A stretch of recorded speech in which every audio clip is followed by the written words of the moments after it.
What's going on, everyone? Welcome to Live Tech Support. Just making sure we are live on YouTube and on Twitter.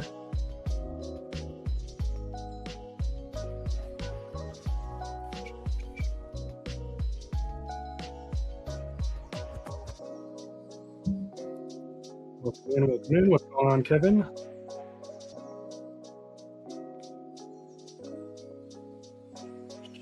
Just making sure everything is working here. For the last couple of streams I was trying out the vertical streaming, which I really enjoy. However, for this live stream, I wanted to go back to the classic horizontal. So here we are. Let me know if y'all can hear me well, if the music sounds good. And this is Live Tech Support, so I'm here to answer all of your questions. Really anything you want to know about cold wallets or crypto exchanges or crypto security. We don't talk about any coins or anything like that on the channel. Any price predictions, I don't do anything like that. However, I have added this live price chart to some popular tokens and coins down at the bottom of the screen, which I just thought it was kind of cool. So this is live prices. I've got Ethereum, Solana, XRP, BNB, Bitcoin, of course, Pepe, and I think that's about it. So yeah, if you have any questions, definitely post them in the live here. And let me just check what we got going on. Okay. All right. And the one thing I like doing about the horizontal live streams is I could pull up comments here, which is super nice.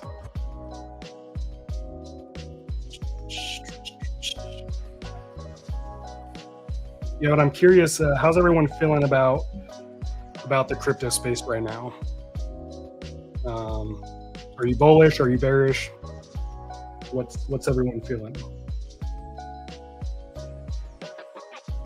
Obviously, Bitcoin is down.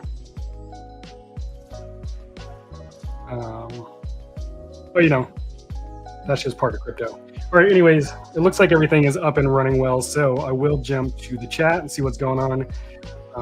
Kevin, what's up, Kevin? Hassan, what's going on? Big Johnny, what's up, brother? Talking to Can, what do you think about using a cold wallet with MetaMask? So yeah, using a cold wallet with any software wallet is considered safe as long as you do it the right way. And there is a right way and a wrong way to do it, definitely.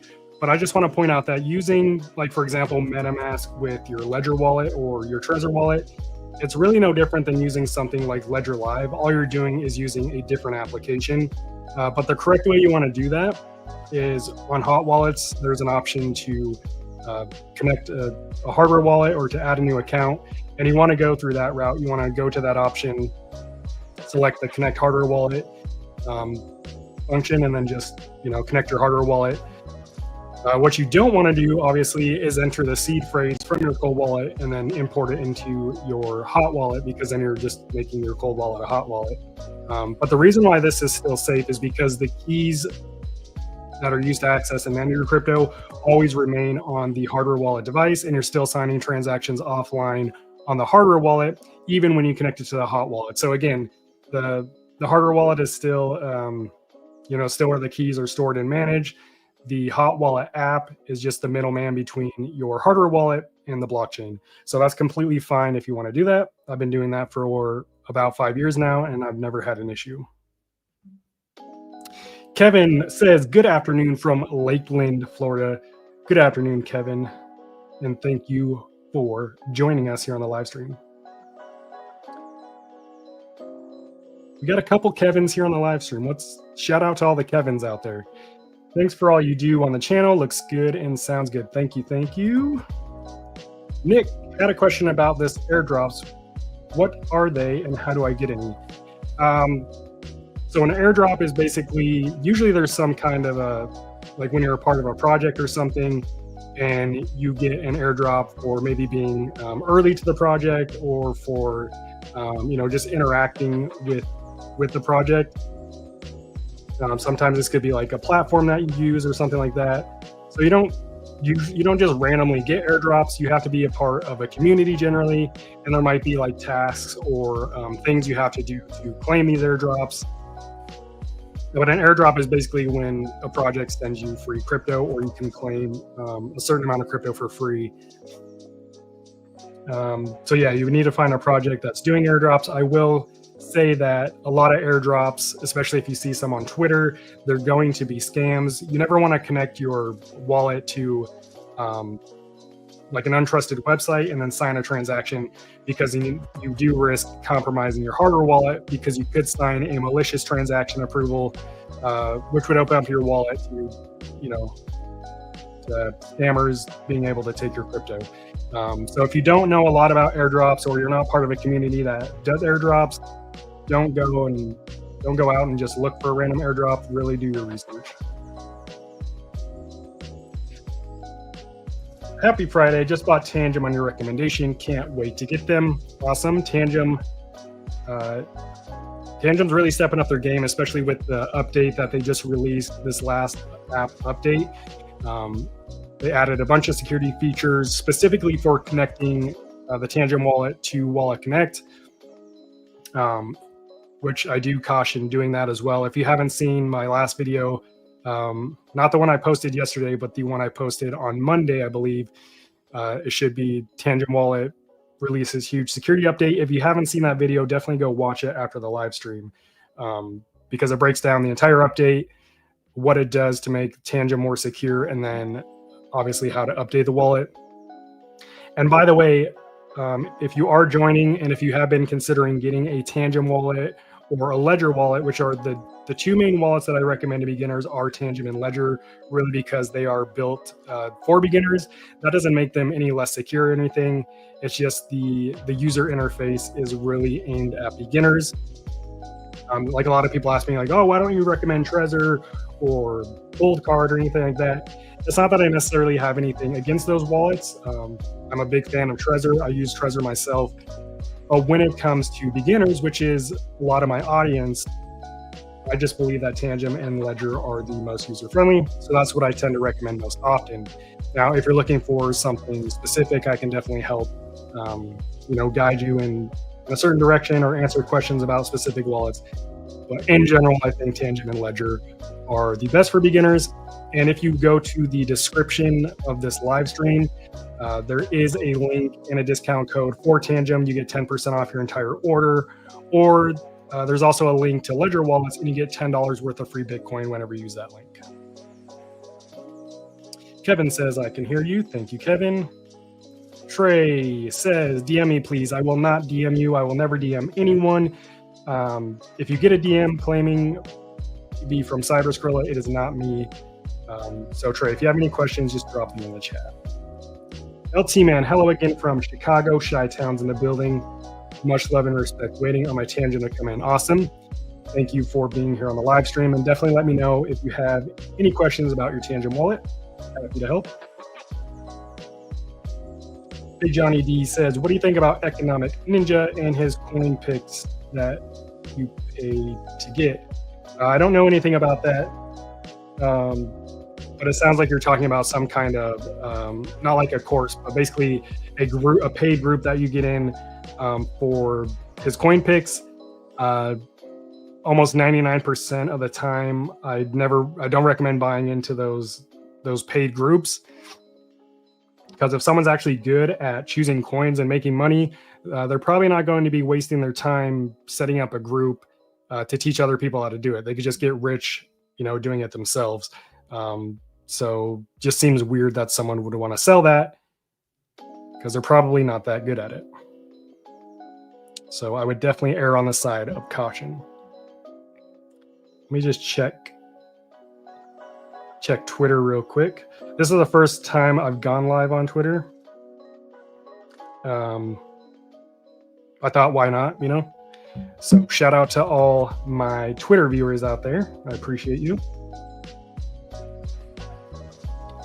Forever Foreign says, what do you think of the top 8 actions? I don't know what that is. Maybe if you could clarify, I could maybe give you an idea of what I think, but I'm not sure what you're referring to. CM Silver says, always love your stream. I sent Tangem Wallet to my sons for Christmas. That's awesome. I don't know. I just love when people get their family involved, like in crypto. And one of the things that they help them do is set up cold storage, because I think that's one of the most important things you can do. So really cool to hear that you did that. And I don't think there's a better wallet than Tangem to do that. So.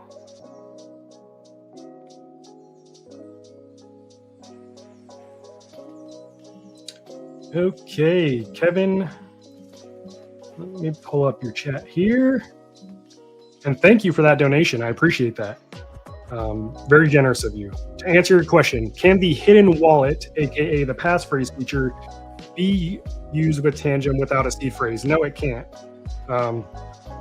Because the way it works with Tangem is to use a passphrase. You can create a passphrase with Tangem, or you could also import one. But the process is really the same. So the first thing you have to do is set up your Tangem wallet with a seed phrase. Then after you do that, you have to factory reset all the cards and set them up again. But this time you import the seed phrase. And when you import the seed phrase, that's when you enter the passphrase. If you're creating a new passphrase, you would just enter whatever you want it to be, and then move on with the process. And it'll set your wallet up with a passphrase. Or if you have an existing passphrase and seed phrase, obviously you would just set up the wallet by importing the seed phrase and entering whatever passphrase you already have. But point being, you have to have a seed phrase if you want to use the passphrase feature. If you already have your Tangem wallet set up without a seed phrase, just type it on YouTube, Tangem wallet missed seed phrase, and my video should pop up. It has a blue background. And I think on the thumbnail it says missed seed phrase, and it shows you exactly how to safely factory reset your cards and then set them up again using a seed phrase, because there is a right and a wrong way to do that process. So you definitely want to watch that video to do it the right way, because if you do it the wrong way, then you can lose all of your crypto. But yeah, you need a seed phrase, Kevin, if you want to use the passphrase feature. That's a good question, and thanks again for your generosity. Dun, dun, dun, dun. YouTube user, I know you don't do predictions, but do we think Pepe and Toshi still have a chance? I don't know what Toshi is. I think outside of the cryptoverse, I think Pepe is a top meme, and that's all that I'll say.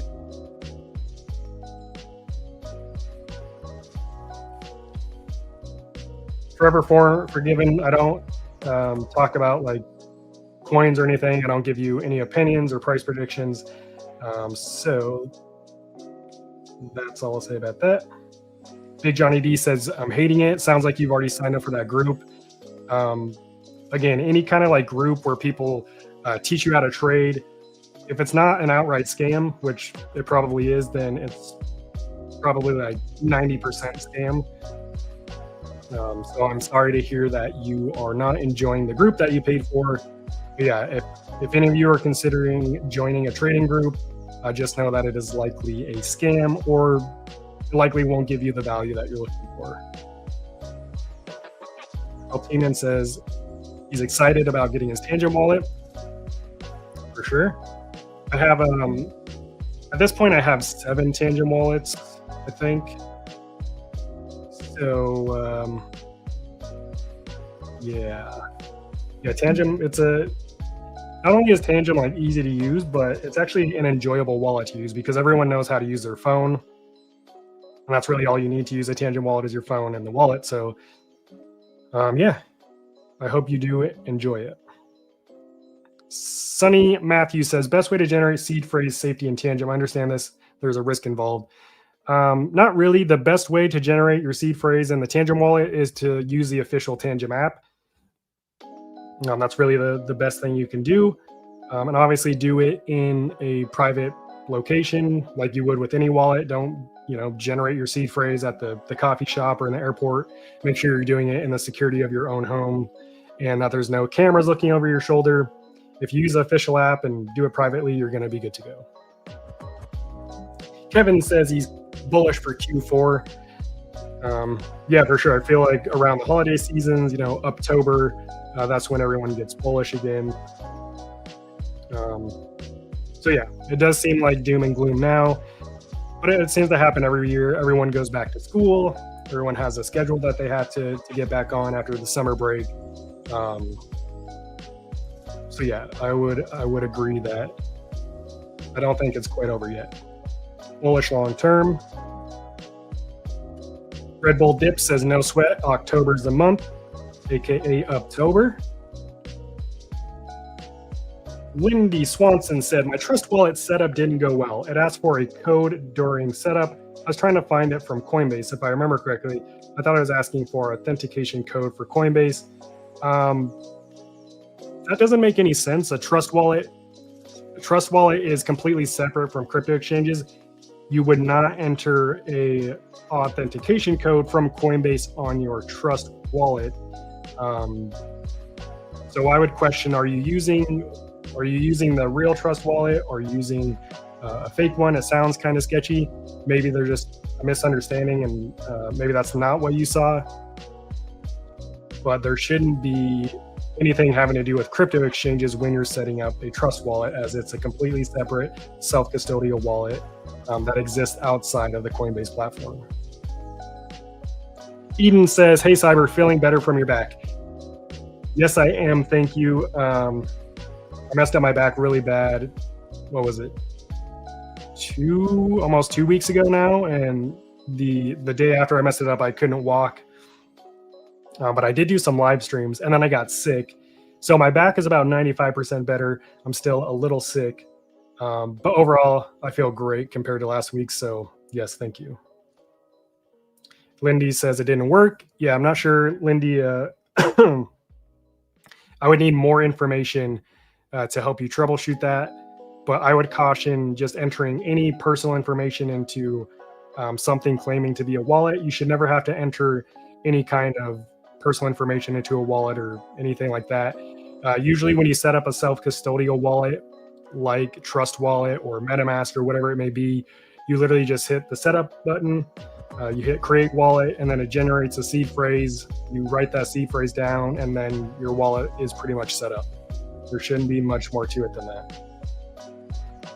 Raging Cajun says, using Ledger Nano X with ETH wallet for XDC, but the past month the site is stuck and will not display addresses. Same with other ETH wallets. Are you talking about Ledger Live being stuck? If so, you could try a couple things. I would first check to see if Ledger Live needs an update. That's usually the case. It should tell you when you open Ledger Live, it should tell you if it needs an update. Also check if the Ledger device itself needs a firmware update. If that doesn't work, then I would also try uninstalling Ledger Live and reinstalling it.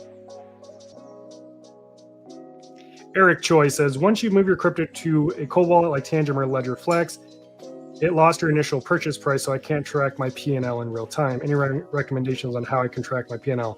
So your initial purchase price is never lost. That's not possible. You purchase it at that price, and that's what it is.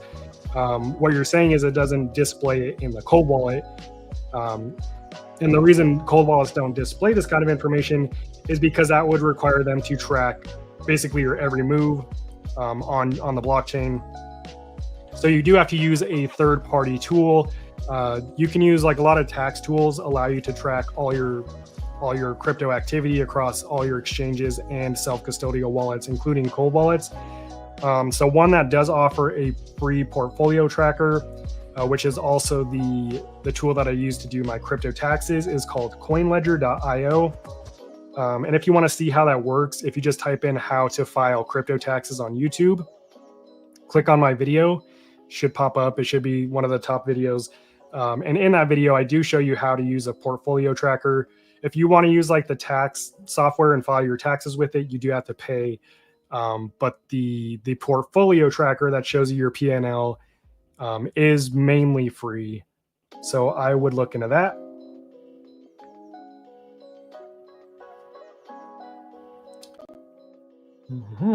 Forever Forgiven says thinks January is when it'll really hit the fan.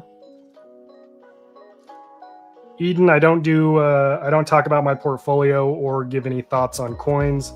So that's what I'll say about that. What's going on, Danny from Gilbert, Arizona? Thanks for joining us.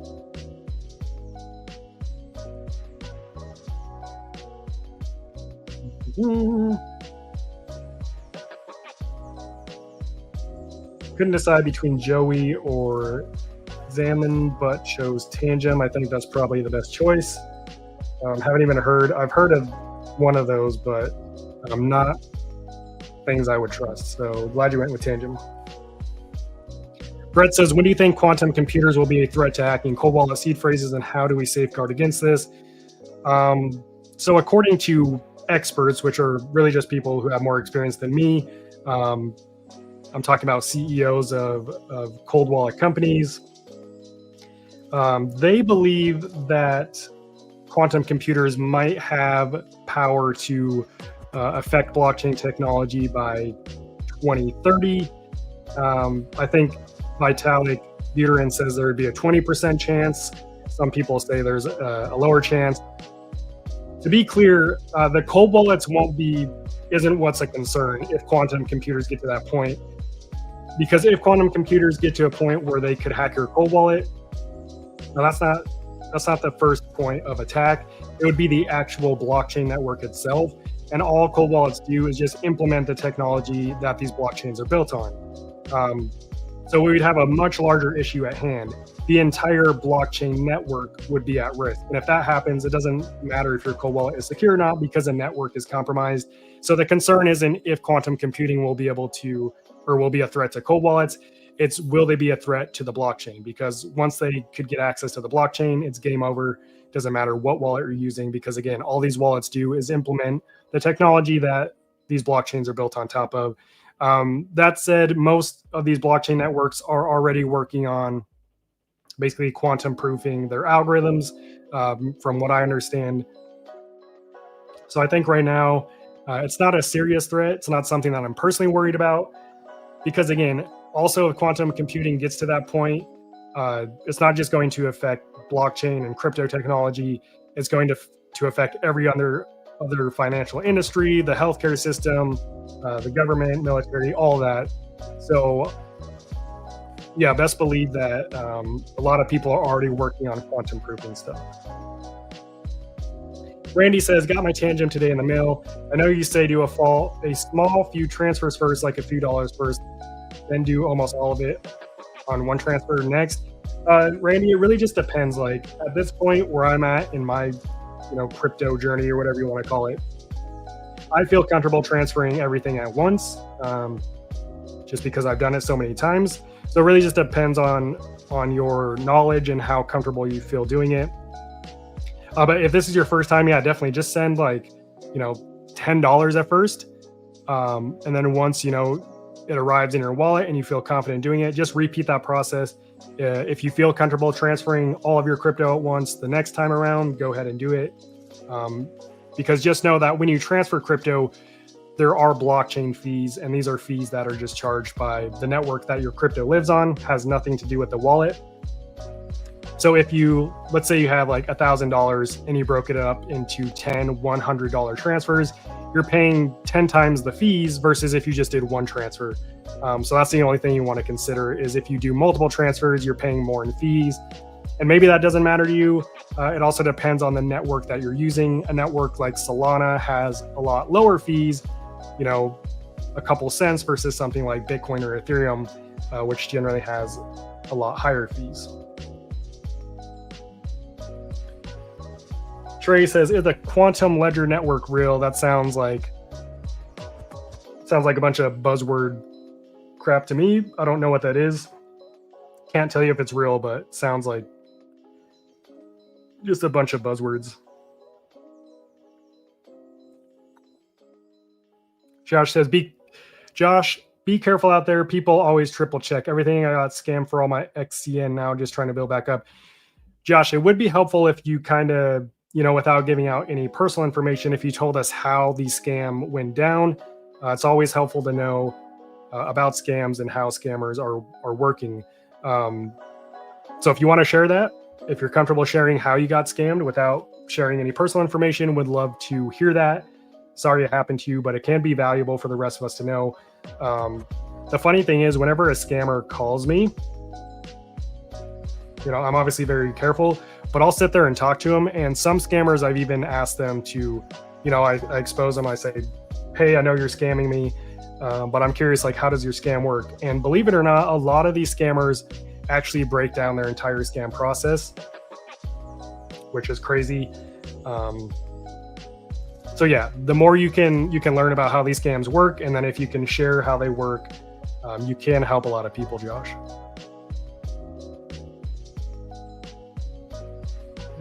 That Avinash, how come you don't talk about the Coldcard AirGap wallet as much? A couple reasons. First, I only own one Coldcard wallet, and it's not the AirGap one. Second, Coldcard is a Bitcoin-only wallet. I own more than just Bitcoin, so I don't use Bitcoin-only wallets. That's not something that I personally enjoy using. It doesn't make sense for me to use a Bitcoin-only wallet. Also, I think Bitcoin-only wallets, it's really just marketing. They're not any more secure than like a Ledger wallet or something like that.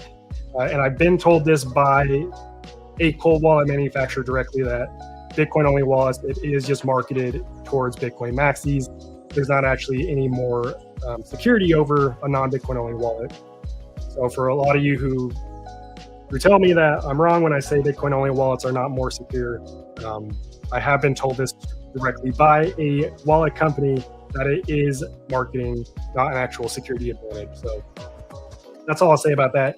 But usually when I don't talk about certain cold wallets, it's just because I don't have experience with those wallets, so I don't really have anything to share. I'm not opposed to like getting an AirGap Coldcard wallet, testing and reviewing it, and sharing what I learn with you. I just have a lot of other priorities, but I definitely need to do some kind of Bitcoin wallet video, because I know there are people who like buying Bitcoin only wallets. The marketing works, but I don't have any opinions on it right now. Sean says, I got 2 Bitcoin and Robinhood. I'm a little afraid to hit that send button. Okay, a couple of things about this, Sean. First, you should never share how much crypto you're holding in public. That's just my opinion. You don't need to tell us that you have 2 Bitcoin. You could just say, I have some crypto on Robinhood, or I have some crypto and I'm scared to send it to my cold wallet. No need to share specific details. And the reason I say that is because you could become a target. If someone really wanted to, they could track you down and probably, try to scam you. So I just caution you, sharing personal information like that. On that note, Robinhood is an absolute terrible place to keep your crypto. I do not recommend it at all. Any crypto exchange is not a place you should be keeping your crypto. This has been proven time and time again. Since 2011, more than $100 billion worth of just Bitcoin alone has been lost on crypto exchanges. And that's from most of them from crypto exchanges getting hacked, or because the crypto exchanges, they weren't trustworthy in the first place, and they're actually bad people operating the exchanges. FTX is one of the more recent examples, or the Bybit hack. The Bybit hack, where the CEO signed a malicious transaction and sent $1.5 billion worth of Ethereum to a scammer. These crypto exchanges, like Robinhood or Coinbase, they're not as secure as you think, and a lot of crypto exchanges, probably all of them, keep at least a portion of their funds in a hot wallet, and they usually keep the funds that are traded, like that are used for daily trading, are kept in hot wallets. And anytime an exchange has got hacked, it's usually because the crypto was in a hot wallet. And then it gets even worse. Sometimes they store the keys to those hot wallets, like in an encrypted file on a server or a computer. But just having your crypto stored in a hot wallet alone is already, not the most secure way to do it, because your keys are online. But yeah, I do not recommend keeping any crypto on a crypto exchange. Not only is it not secure, but you don't actually own it. You're not in control of it because you don't own the keys to your crypto. And that's the whole point of a self-custodial cold wallet, is it gives you full control of your keys, meaning they can't freeze your funds or lock your account, which exchanges can do whenever they want. It's happened to me. It's happened to thousands of people. So yeah, Sean, if you are considering moving your Bitcoin from Robinhood to a cold wallet, you should definitely do it. You don't have to do it all at once. Maybe just try sending $100 worth of Bitcoin once or twice. Once you've done it successfully, then you can send the rest. It doesn't have to be scary. It's only scary because you haven't done it. Once you do it a couple times, it becomes a lot less scary. Josh says, buy a cold wallet and transfer as soon as you purchase and do a test transfer first. Yeah, for sure. The test transfer is good if you are just not confident in your ability to transfer crypto. Stan says, hey, when using Tangem, what if you lose your phone? You can still log into your wallet, right, on the new phone? A couple things, Stan. To be clear, yes. Regardless of how you have your Tangem wallet set up, you can always access your wallet as long as you have the cards. So for example, let's say you have your Tangem wallet set up on one phone, you lose that phone or you drop it in the toilet. You just simply buy a new phone, you download the Tangem app, you scan one of your cards, doesn't matter which one, and then it will have you enter your access code. And after you do that, you'll be back into your Tangem wallet. That said, if you set up your Tangem wallet with a seed phrase, you have even more options because the seed phrase is a master key to all of your crypto accounts. So if you have your seed phrase, even if you lose your phone and let's say all of your cards, you will still be able to access your crypto because you have the keys to your crypto, and you wouldn't even need to buy like Tangem wallets if you didn't want to. You could buy a different brand wallet, something like Ledger, for example, and then import that seed phrase from your Tangem wallet into your Ledger wallet, and you'll still be able to access all that crypto. So yeah, if you lose your phone, not a big deal. I mean, obviously it sucks because you'll have to buy a new phone, but you will still be able to access your Tangem wallet. Good questions. Let me check Twitter here. I don't think I have anyone commenting on the Twitter live stream, but we do have 32 viewers over on Twitter. So shout out, excuse me, shout out to the Twitter fam. And I came unprepared to this live stream. I don't have a drink, of course. Backpacking Online says the rate of exchange and USD value shown in Coinbase wallet does not match the rate of exchange at the time, not ever. I'm looking only at 2 Coinbase wallets, never at the Coinbase exchange. Excuse me. I'm not sure exactly what you're saying, Backpacking Online, but just know that rates are changing by the second. So let's say like you go to sell crypto or swap, that process can take a few seconds, and even once you, by the time you hit the button, I'm sorry, the rates change. Also, you have to consider fees if you're trading. If you're swapping crypto, for example, you pay a network fee, and this will deduct the total amount that you receive in the new crypto. There's also blockchain fees. There's price impact, which is the like how the crypto changes from when you submit the transaction to when it's actually completed on the blockchain. There's a lot that goes into it. So usually what you see isn't the exact price that you're going to get. There's always some kind of like fluctuation. I don't know if that answered your question, but Bull Dip says Cyberskrilla does not push other venues or advertise Econ Ninja and others. Cyberskrilla is an awesome educational channel. I appreciate you saying that. And yeah, I do not. I don't push like any other channels because most of them are shills. I definitely don't push any like crypto courses or anything like that, or trading groups, because again, those are all scams. Felipe says, maybe you covered already, but do you know when the actual payable Tangem option will be available for the card? I'm assuming you're talking about Tangem Pay. So according to Tangem, last I heard, Tangem Pay will be released, planned by the end of the year. So Q4 sometime 2025. That said, it's only going to be released for in certain areas. Europe and the UK will be the first 2 countries to get Tangem Pay. So it won't even come to the US this year, as far as I know. Maybe next year in 2026. That's the last I heard, and that's the only information I have. Chrysostome, hopefully I said that right, says, "Hi, brother. What's going on, my friend? Thanks for joining the live chat." John says, "What exchange is best to sell XRP from a cold wallet and convert to cash without getting flagged?" That's hard. That's hard to say. I can't give you an exchange that's best specifically for your situation. It depends on a lot of things. It depends on where you live, and also, when you set up an exchange account, what your limits are and things like that.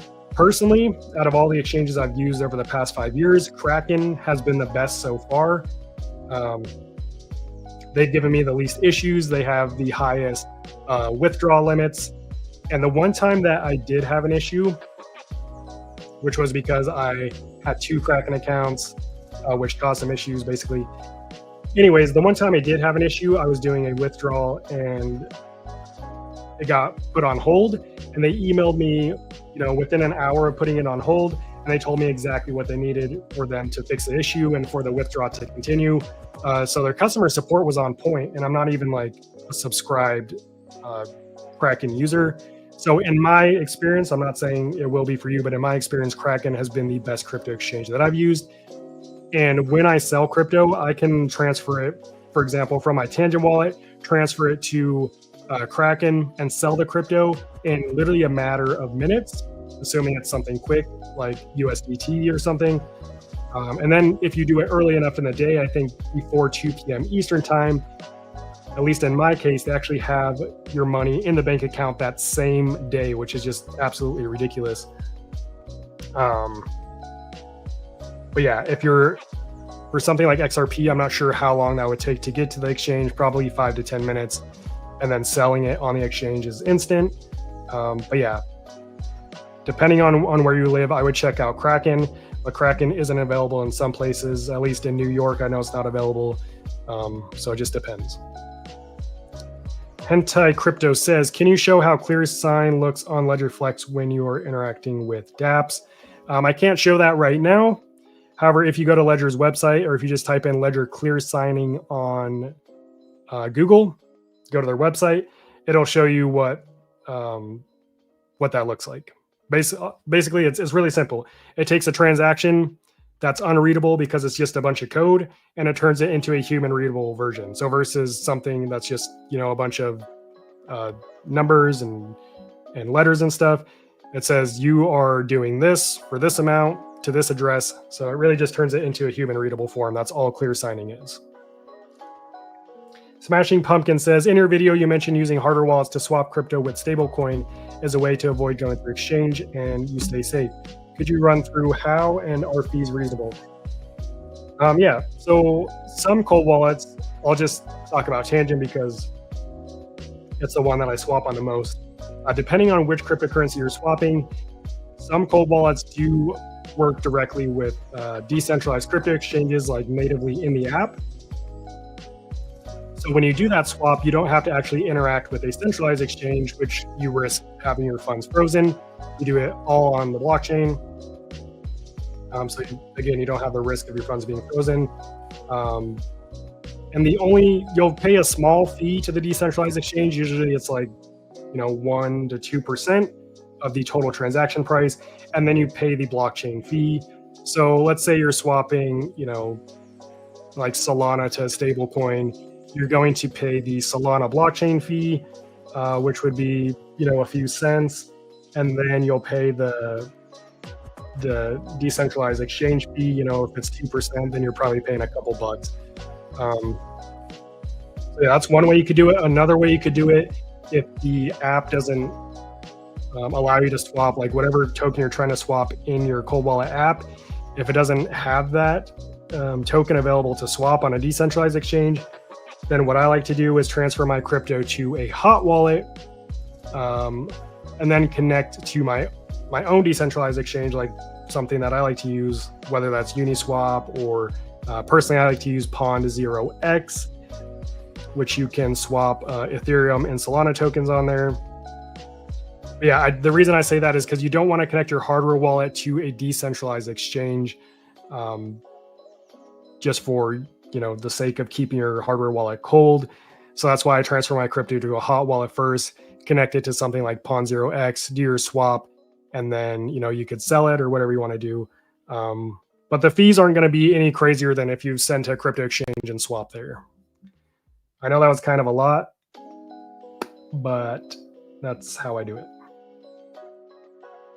Before setting up Tangem, can you use letters and numbers in the access code? When you set up your access code, you can, yes, use letters and numbers and make it however you want to make it. Already answered that question. Chrysostome says, is it safe to put my Bitcoin in Trust Wallet? Please tell me the truth. Absolutely not. I would not be putting my crypto on any hot wallet. If you want to secure your crypto, if your goal is to secure your crypto, you need to get a cold wallet and put it there. Don't put your Bitcoin or any crypto on software wallets, whether that's Trust Wallet, MetaMask, Phantom, whatever it may be. You can use that stuff to interact with websites and to do trades and stuff, but never keep your crypto on a hot wallet.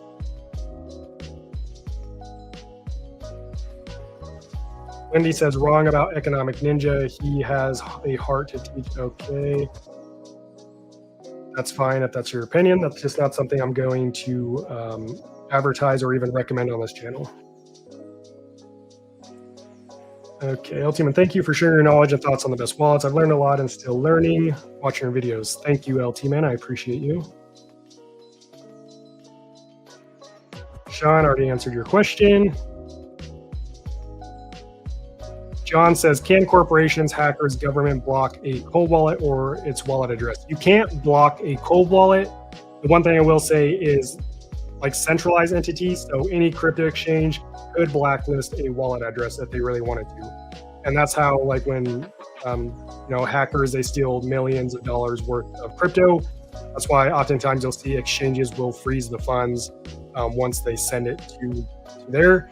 But as long as you have your crypto in your own self-custodial wallet, like a cold wallet, no one can freeze it or anything. It's when you send it to a centralized entity like a crypto exchange is when it can be blocked or frozen. Cody asks, will Tangem Visa be available in Canada? I'm assuming so. I don't know when, and I don't know for sure, but I'm assuming, according to Tangem, their goal is to make it available at every Visa terminal around the world, which is over 90 million different Visa terminals. So eventually the goal is to make it available everywhere. Eric B says, I didn't have an update with my Tangem. Yes, you did. The update is for everyone. It's not just select users or something. That doesn't make any sense. A lot of people who say they didn't have an update for their Tangem wallet is because of how your phone is set up. If you have automatic app updates turned on your phone, then it automatically updated the Tangem app for you. And the way you can check that is you can go to your app store and see what version of the app you currently have installed. Or if you just open up your Tangem wallet, tap the settings, you can scroll to the bottom and it'll tell you your current app version. See if I can do it right here. See if I can get this. It's not gonna, you can't see it. Anyways, if you open up your Tangem app, tap the three little dots, that takes you to the settings page, and then just scroll to the bottom of the page. It'll tell you what app version you're running, and the latest update is 5.27. So again, if you're claiming you didn't have an update, you definitely had an update. It just sounds like your phone did it automatically. Do you have a Seeker? I did order the Solana Seeker phone, and it has not been delivered yet. Once it is delivered, I will be reviewing that phone here on the channel. Hi, I watched your video on the latest update, but it is not showing on my Tangem app. It's not going to show on your Tangem app. Again, to update an app on your phone, you go to the App Store and you tap the update button.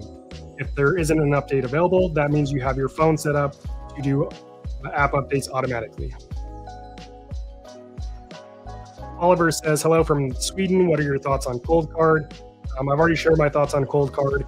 It is aimed at Bitcoin maxis. It's targeted and marketed towards Bitcoin maxis. It's not a wallet that I personally use. Not that I have anything against it. It's just I don't see a point in using a Bitcoin only wallet when I store more than Bitcoin. If Bitcoin is the only asset that you hold, then maybe you want to use a Bitcoin only wallet. But personally, I think there's a lot better wallets that are more user friendly, more enjoyable to use, that support more cryptocurrencies. That's my thought on Coldcard. Also, something interesting is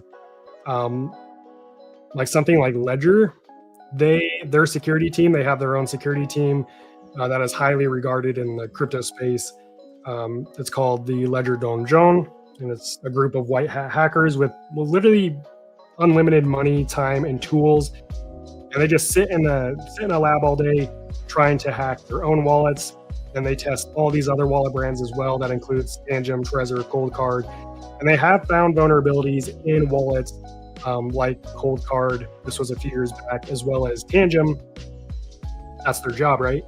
And they report these vulnerabilities so that they can fix them safely. So I just think it's funny that like a lot of these wallet companies, like Coldcard, use Ledger's security team. I guess that's just to say I would personally use Ledger over Coldcard just because I think it's a more enjoyable wallet. Geobeck says, I bought Tangem a couple of weeks ago. You mentioned in one of your videos to use a QR code in the box, not to go to the App Store.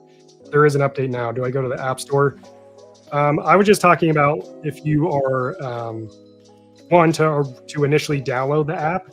Once you download an app on your phone and you go to the App Store, you don't risk downloading a fake app because it tells you that app's already downloaded and you just click the update button. So yes, the only way to update an app on your phone is to go to your App Store and tap the update button. You could also just turn automatic updates on your device.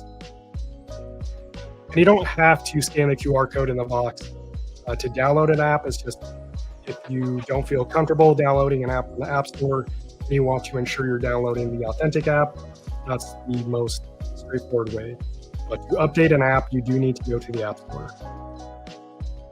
Ali CPS says, please discuss blind signing.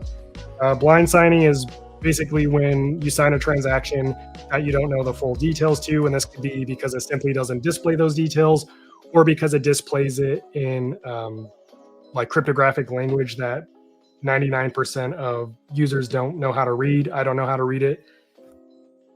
So yeah, that's what that is. So you do risk signing a transaction that you don't completely understand, or that you don't know, the full details to, which would be a risk. You could be signing over access to your wallet. You could be sending your crypto to an address that you didn't intend to send it to. So that's what blind signing is. And some websites require blind signing to use them. I don't know why that is. But yeah, like even wallets like Ledger that offer clear signing, there are just certain websites that you interact with that basically force you to blind sign. That's why I never recommend signing or connecting your dedicated cold wallet to any websites to sign transactions, because sometimes you just don't know what you're signing and you risk turning your cold wallet hot. That's why I say you either need to just use a hot wallet if you're interacting with websites, or buy a separate cold wallet that you basically just treat like a hot wallet for trading and interacting with websites, whether you're mining crypto, claiming airdrops, whatever it may be. That said, if you're just joining and you're looking for your first cold wallet or for another cold wallet, the two cold wallets that I recommend to beginners specifically is Tangem and Ledger, mainly because of how enjoyable they are to use and how user-friendly they are. I have links and reviews to both of those wallets in the description of this live stream, along with discount codes. I have a 10% off code. I have a 10% off code for Tangem in the description, as well as a $10 Bitcoin voucher when you buy a Ledger wallet if you tap the link in the description. So yeah, heads up if you are looking for a cold wallet, there are links in the description.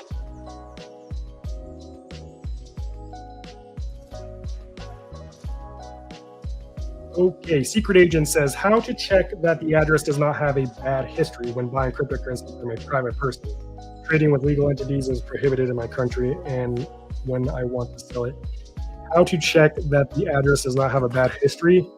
I'm not sure what you mean by that. Like the address that you're interacting with. One way you could do it. I guess I don't understand like what your goal is here. What are you trying to achieve with checking the address when buying crypto from a private person? Like there's definitely ways to do it. You can just go to Google and type in AML bot, and there are free AML bots you can use, and you can enter an address and it'll give you a risk score. But I guess I don't understand what you're trying to achieve by doing that. I would be more concerned if you can actually trust the person as a human, and if they're actually going to, give you your crypto, unless there's some kind of contract. Yeah, I don't know. Lots of questions that I have about that.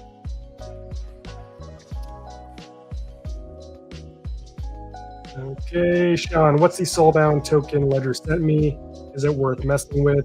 Soulbound token is something, I think it's an NFT that Ledger sent out for anyone who bought the Solana version of the Ledger Flex. I don't think it's worth anything. It's just, at this point, it's just like an NFT sitting in your wallet. I guess I don't know much about it, but yeah, NFTs are pretty worthless in today's world. So.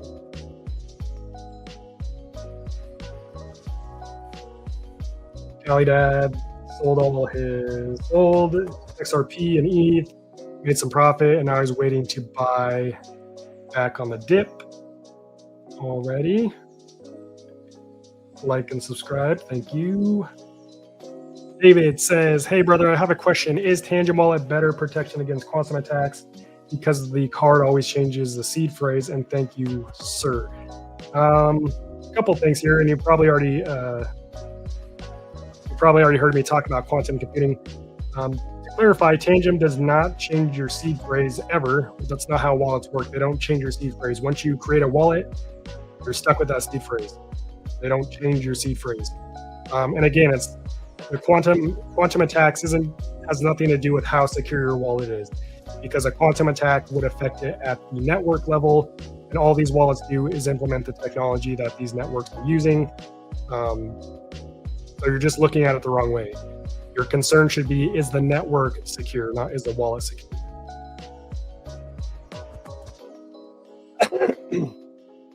Nisbet says, I have a connection issue with New Trezor, so I use my Linux computer and it works fine. Yeah, I mean, I'm not sure what your connection issue is. I don't know if you want help with that. But I use my Trezor wallet fine on Mac, and I have 0 issues. So that's just my experience. Laura says, love my Decent. Again, Decent is not a wallet that I will recommend to anyone at this point in time. Reason being is because they are 100% closed source. So there's no way to verify any claims that the company makes are true. So again, if you're using a Decent wallet, I don't know what to tell you, but it's not a wallet that I personally use. I own one and I don't hold any crypto on it, and I won't recommend it to anyone. And the main reason you see a lot of YouTubers recommend Decent, and I mentioned this before, is because, and the reason I know this is because Decent reached out to me, but they will pay creators, $50 just to post a video about their product. It's literally just to upload a video and hit publish. That's the reason you see so many videos about Decent. But yeah, it's not a wallet I'd recommend at this time. If they open source all of their code, not all of it, but like at least the important things, like, how the keys are generated, I would consider it. But where Decent stands today, it's not a wallet that I'd consider. I even reached out to them and, asked them, I was like, why isn't your wallet open source? And they just said it's not something they're interested in doing at this time. And to me, that just is weird. So not a wallet I recommend. True News World says, can we chat about the new XRP Gemini card and the best wallet to use with it? They're definitely pushing that card hard. I don't know a lot about it, and I'm not sure, how it works. If it can work with all wallets, then you would probably just want to use it with a cold wallet. Doesn't really matter which one. But I don't know much about it, so I'm not sure if I can help. Waiting on a video to how to keep track of gains and losses. Love your stuff. I think you got 2 sets of Tangem. For sure, I definitely need to make that video. I will say, like, if you're looking for a way to track your profit and losses, you type in how to file crypto taxes on YouTube and click on my video. There is a section in that video. It's mainly about filing taxes, but the tool that I use to file taxes is it is also a portfolio tracker that you can use to track your P&L on your cold wallets. So I would recommend watching that video. And in the meantime, I will work up a dedicated video to that topic. All right, Callie Dab, you got to stop shilling stuff in the comments. Otherwise, I will put you on timeout. That's not something we do here on the channel. Jackie says, hey, will all XRPL tokens eventually be available on Tangem? I see they added some, but real token and XRPL is not available to be added. I'm not sure. I don't know what Tangem has planned as far as token support. That's kind of up to their team, but that's nothing that I have information about.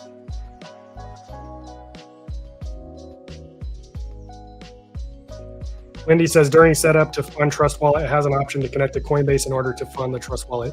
Lindy, you don't need to connect your wallet to Coinbase to fund it. In fact, I don't recommend that. It's just not something you have to do. The reason I'm not familiar with that option is because I wouldn't do that, and I don't do that. You can simply copy the receiving address from your Trust Wallet, paste it into your Coinbase account, and send it that way, and you avoid all the complicated crap that you're talking about. So yeah.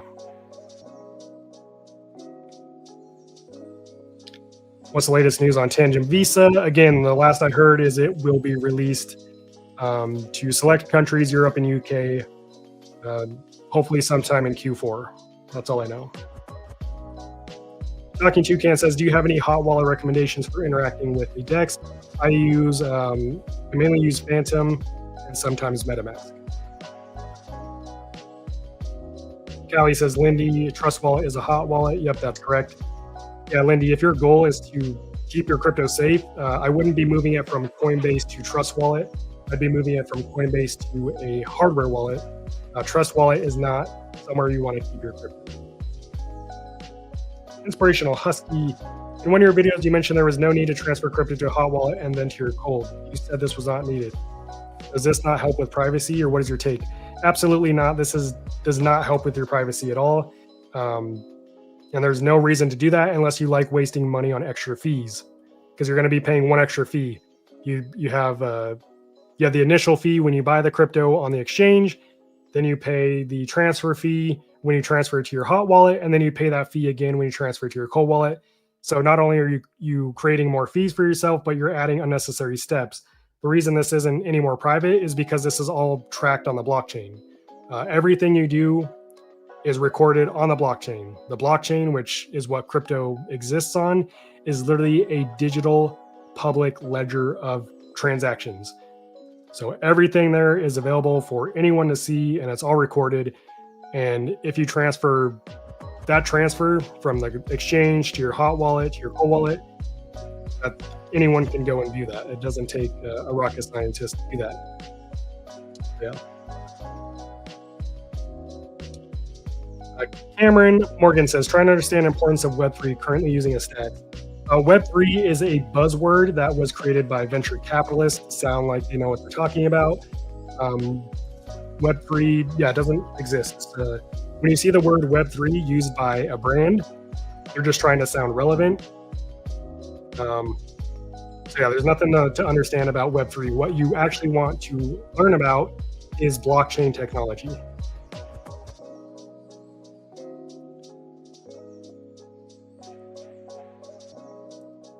Already answered the question. Mark says, thank you for your videos, bro. I appreciate you, Mark. Thanks for joining the live stream.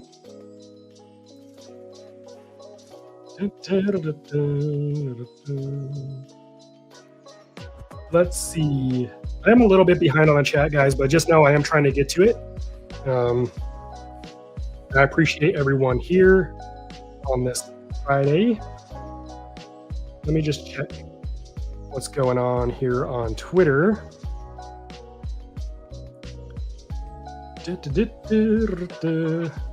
Guys, if you're on Twitter, if you want to like and retweet the live stream, that would be awesome. Looks like we have 56 viewers over on Twitter. Shout out to all my Twitter viewers. This is the first time that I'm streaming on Twitter or X or whatever you want to call it. But I do appreciate everyone here who's chilling with us on this Friday. I wish I had like a cup of tea or something because my mouth is getting dry. Yeah, it says, thank you for what you do. Mahalo, brah. Mahalo. Thank you, Chaz. I meant altcoins. Yep, it's not something I talk about. Mark, I don't do price predictions on this channel. Chris says, late to the game with crypto, but as of 2 months ago, I am in. I don't think you're late to crypto, Chris. I think there has been like zero innovation in the last several years in crypto, just a bunch of scam pump and dump coins that have launched. So you really haven't missed anything except for a bunch of pump and dumps. So I definitely don't think you're late. I think there's still a lot of innovation, opportunity for innovation in the crypto space. So I know you're not asking for advice, but my recommendation to anyone who is, fairly new to crypto is to really learn the fundamentals. Learn just the basics of blockchain technology, where your crypto lives, how to manage and secure it using a self-custodial cold storage wallet. Just learn the fundamentals. And also that includes, the types of scams and everything out there. I'd say the crypto space is 99% scams. There's really there's no one doing anything noteworthy or, unscammy in the space, in my opinion. A lot of it is just how much value can I extract from you. Hardly anyone in crypto is thinking, how can I provide my users or my customers with the most value? I'm talking really about crypto projects, not necessarily like physical products, but I'm just talking about like crypto projects in general. But anyways, Chris says, love the channel, waiting for my Tangem wallet to turn up on your recommendation. Researching wallets is how I came across your channel. Cool. Yeah, I appreciate you, Chris. And I'm glad you found the channel. And I hope that you found some value on the channel. Forever Forgiven says, when you send crypto to a cold wallet, is it specific to crypto you're sending that will be charged? So if you're sending crypto, so whatever network you're sending the crypto on, that's the fee that the network is, you're going to pay that network fee. So if you're sending crypto on the Ethereum network, you will pay the Ethereum network fee and you'll pay that in Ethereum. Looks like we got a super chat here. Let's see here. Let me pull it up. Grayman Corp says, waiting on my Kai card, new to crypto, but I think I got it now. Grayman Corpse, I don't know. I'm not familiar with that card. I'm going to do a quick Google search and see what that is.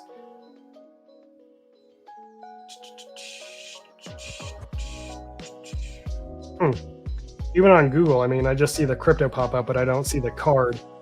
So is that like a crypto debit card or something?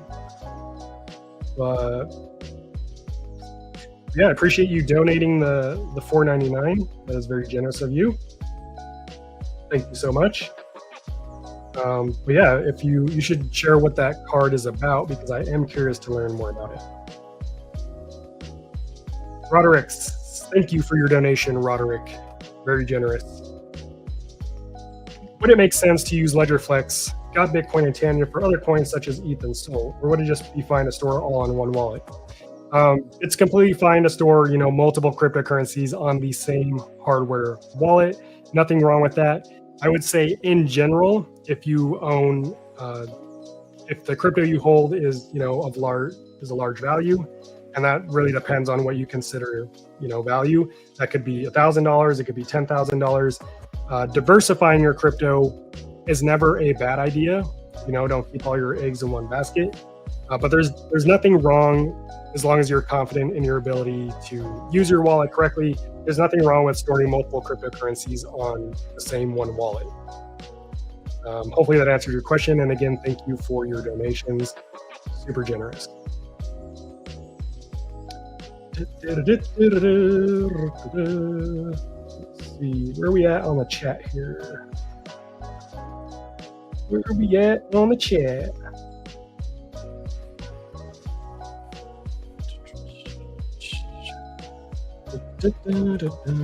What's everyone doing on this Friday while I try to find where we're at in the chat? Do most of y'all have the weekends off, or this is your actual Friday? Is this your Monday? What's going on?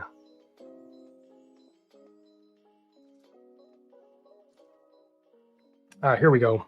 Brandon Rose. I got into crypto about a month ago, legitimately. I just ordered a Ledger Nano S Plus. How much should I put into that cold wallet? Is using Ledger Live easier, better than an exchange like Coinbase? Okay, so there's a few different questions here. How much should you put in your cold wallet? That is solely up to you. It's really what you're comfortable putting in your wallet. These wallets are designed to be secure. So it's not like there's a set limit that you should put on your wallet, in my opinion. It's ultimately what you're comfortable with. If you're new to cold wallets and you're maybe not so confident in your ability to manage your crypto securely, maybe you want to diversify it across different wallets. That way, in case you mess up, you don't lose all your crypto. But again, these wallets are designed to be your own personal bank, to be your own vault. So there's no limit to how much crypto you can store on your wallet. It really just depends on what you're comfortable with. As far as is using Ledger Live easier, better than an exchange like Coinbase, that's hard to say. They're a little different because Ledger Live isn't an exchange, Coinbase is. But I will say you do need to use Ledger Live or something similar to manage a Ledger wallet. So there's no way around that.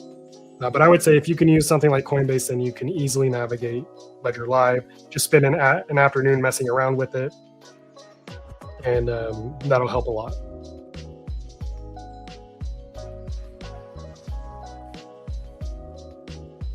Mark says, I heard that Tangem is working with XRP straight on the XRP ledger.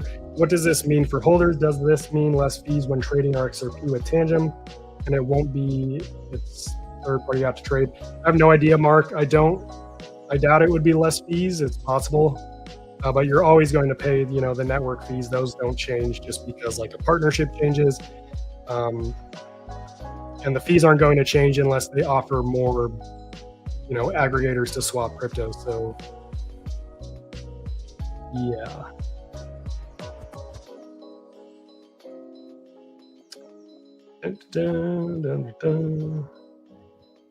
Gray Man, another. Let's see. Gray Man, I appreciate the donations, my man. Referring to the card you mentioned earlier, they're partners with Tangem. It's a limited card. I see. So Tangem's are partners with certain projects, and they'll make like a design that is specific to these cards. So yeah, that's cool that it's a Tangem wallet ultimately, and it's cool that you got a limited edition run. Sounds like you like that crypto. So yeah, it sounds like you're on the right track. Already getting your crypto into a cold wallet, Gray Man. So it's a good thing.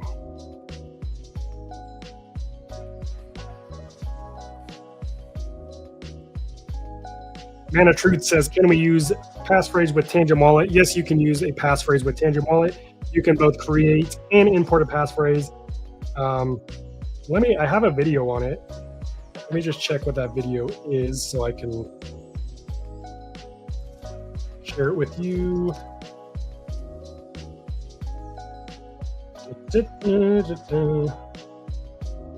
So if you type in on YouTube, Tangem Wallet Passphrase, I have a video titled Make Your Tangem Wallet More Secure, Passphrase Setup Tutorial.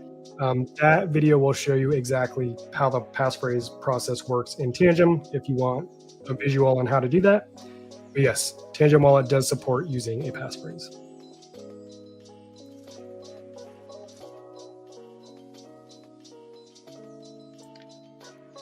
Kelly Kai says, I had 3 Tangem wallets. I used your code. I watched your video on how to add another wallet to my first wallet. I tried to swipe back and forth at the top like you showed, but neither wallet. You got cut off there. Yeah, so I'm not sure why you wouldn't be able to swap between your wallets. You should be able to swipe across the top of your screen. If you can't, then it sounds like you maybe didn't add the wallet correctly. Also, when you go to settings, so if you open up your Tangem Wallet app, Kali Kai, tap the 3 little dots. Right under the Wallet Connect feature, it should list your wallets. It should say, if you have multiple wallets, it'll say wallet 2 devices, wallet 3 devices. If you don't see multiple wallets listed, that means you didn't add another wallet effectively. Miss J says, I have Kraken as my main exchange for buying coins, but want to know what other exchanges has low fees and good security. I don't know. I don't know off the top of my head. I kind of just stick to what I know. I have a lot of different crypto exchange accounts just in case I need to use one, but I mainly use Kraken at this point because that's what's been working for me. So that's all I'll say. It's also really hard to say what exchanges have good security because they kind of keep that they keep the security side of things locked down for obvious reasons. So as consumers, we're not going to know which exchanges have the best security in most cases. Generally, tier 1 crypto exchanges are considered to be the most reputable. So if you just type in on Google list of tier 1 crypto exchanges, those are going to be the exchanges that are doing the most transaction volume and that are probably following regulations the closest. So you could argue those are more secure than the lesser known crypto exchanges. But that's probably where I would start. Just look up tier 1 crypto exchanges and then research each exchange. Good evening. I just want to ask you if selling on Tangem Wallet, can I keep my money on Tangem? No, Tangem does not hold fiat money. It's not a bank like that. Tangem is only for cryptocurrency. If you sell your crypto to fiat, it needs to go to your bank account. There's no way around that. I will say if you want to take profit from your crypto, but still keep it in crypto so you can hold it on your Tangem wallet, for example, all you would have to do is swap your crypto to a stable coin. Stable coin is pegged to, for the example, like USDT or USDC is pegged to the price of the US dollar. So that way you're essentially taking profit and keeping it in crypto without having to transfer it to your bank account. So maybe that's something to look into.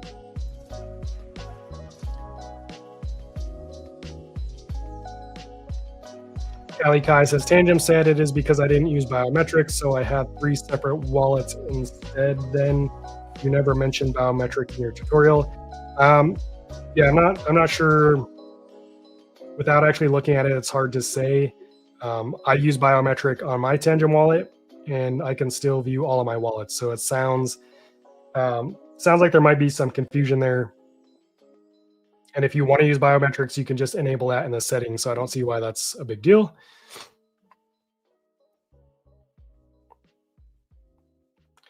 JSB says, how successfully can one retrieve tokens sent to wrong app on Ledger? XCN, for example. I don't know what you mean by sent to the wrong app. If you sent it to the wrong network, then you're probably not going to get that crypto back. Oliver says, what are the best debit cards to spend Bitcoin and crypto in your opinion? I have no idea. Rob says, do you realize that the Tangem Ring no longer works with iPhone? That's false, Rob. I have an iPhone 15 Plus and my Tangem Ring works fine with it. I'm not sure where you're getting that information, but that is not true. Raging Cajun says, for the older folks that are not comfortable with using cold wallets, would you recommend Caleb and Brown or iTrust Capital for institutional grade security? First off, I don't know enough about Caleb Brown to recommend it or iTrust Capital, but you're not going to be comfortable with anything unless you branch out a little bit and try it. Cold wallets are not hard to use. They're very straightforward. Especially something like Tangem. If you can use a phone, then you can use a Tangem wallet. I would honestly just urge you to get a cold wallet and start slowly and learn how to use it, because I don't think anything beats self-custody. We all had to start somewhere. I started the same place you're starting. I started with no cold wallet. I started with my crypto on an exchange. And at the time, there was like no information about even how to use cold wallets when I got my first cold wallet. And I figured it out. And, I haven't had too many like major issues that have cost me, money or anything like that. And we have 70 plus year olds on the channel who use cold wallets. So if they can do it, you can definitely do it. And I don't mean this like I don't mean to be offensive at all, but it's just kind of laziness if you're not willing to learn how to properly secure your crypto, because all this stuff can be learned. And yeah, it might be scary at first, but again, you just take it at your own pace, take it as slow or as quickly as you want to. So that's kind of my recommendation. I would like to do a review of Caleb and Brown. I've heard a lot of people talk about it. I'm not saying don't use Caleb and Brown. I'm just saying personally, for me, I keep my crypto in cold storage. I like to be in control of my crypto, and I like to have it in cold storage. And that's what I talk about on the channel. That's what I live by. And so that's what I recommend. You know what I should have done, since I have the comments pop up here on the channel? I should have had the price charts down here. I should move it up top. I wonder if I can do that.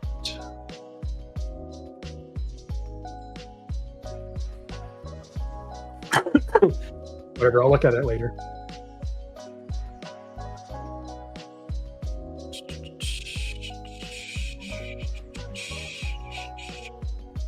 Alexander says, what are your thoughts on the Seeker phone?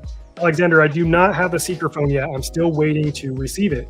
But I am going to do a review here on the channel. So yeah, definitely be on the lookout for that review. But honestly, I'm just excited to have a new piece of technology to play around with. I think this Seeker phone looks awesome. Maybe get some airdrops. I know the first, was it called the Seeker, the first Solana phone? I think it was called the Seeker. I could be wrong though. Anyways, the first Solana phone, most people who bought that phone got so many crypto airdrops that it actually paid for the price of the phone and then some. And that's not necessarily my hope with the new Seeker phone, but it's a possibility. So I think that's pretty cool. But yeah, once I get the phone, get my hands on it and use it, I'm going to do a full breakdown that nothing like you've ever seen on the crypto phone, because it is also a crypto wallet, a crypto wallet phone. So yeah, I will be touching on that once I get it.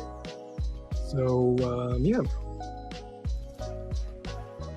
Okay, Rob says they have horrible customer service, no refunds either.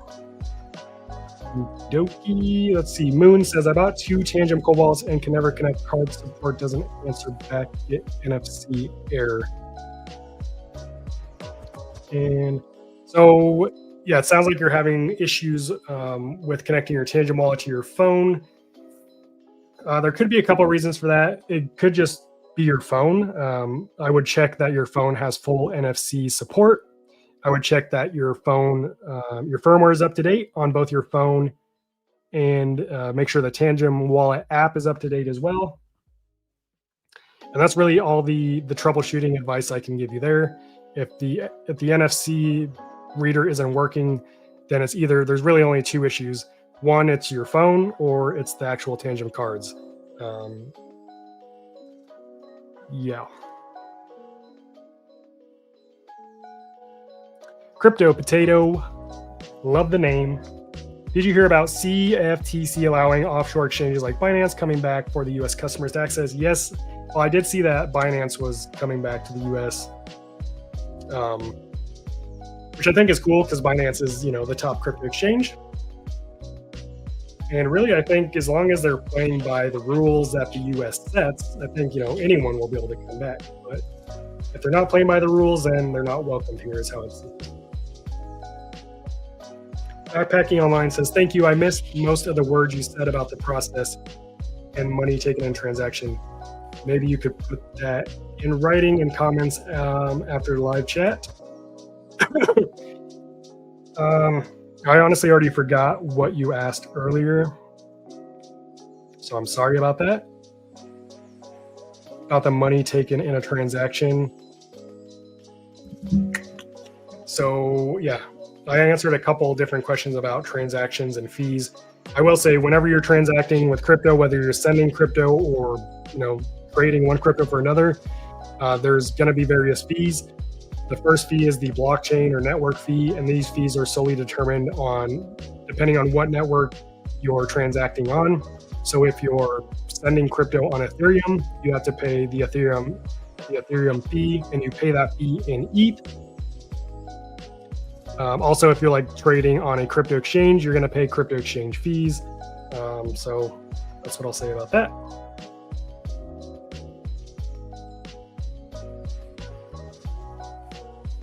Dun, dun.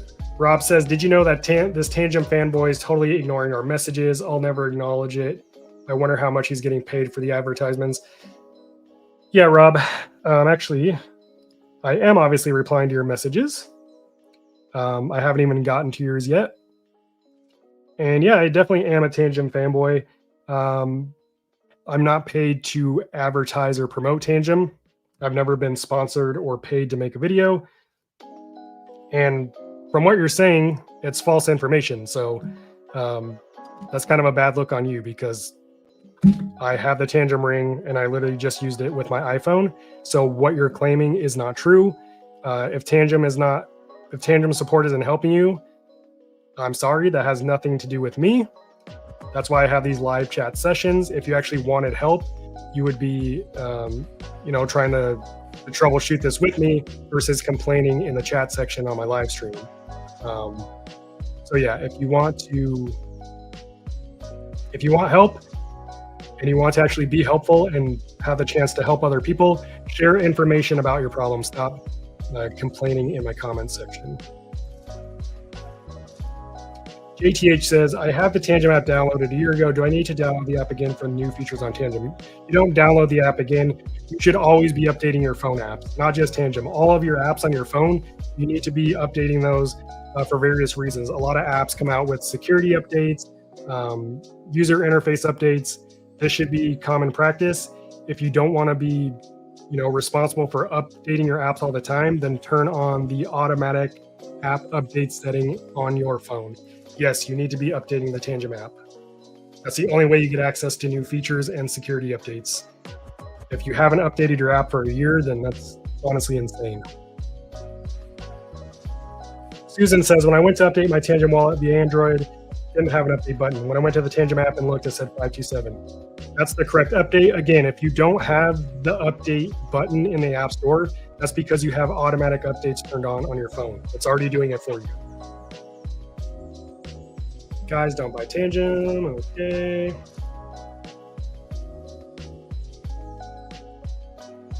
I do want to touch on this. Buyer beware. Going to start making his own YouTube channel to warn everybody.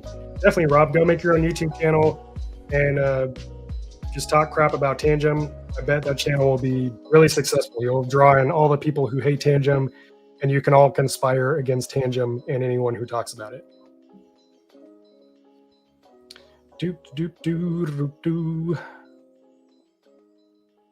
Okay, let's see here. Ralph says, if someone's worried about the slight window vulnerability to the Tangem wallet during seed phrase setup, is there a way to know when you're finished that nothing has been compromised? There's never a way to know that, no matter what wallet you're using, but it's just not a concern for me. Yeah, it's just not a concern. I mean, the seed phrase isn't stored on the phone. It's not stored in the app. It's simply displayed long enough for you to record it. Once you move on to the next step, it's erased from your phone once it's transferred to the cards. What else was I going to say? Also, if you really wanted to, which to me is honestly pointless, if you really wanted to, you could disconnect your phone from the internet and generate the seed phrase offline, but then you need to connect to the internet for the very next step after the seed phrase. So yeah, if you want to do that, you can.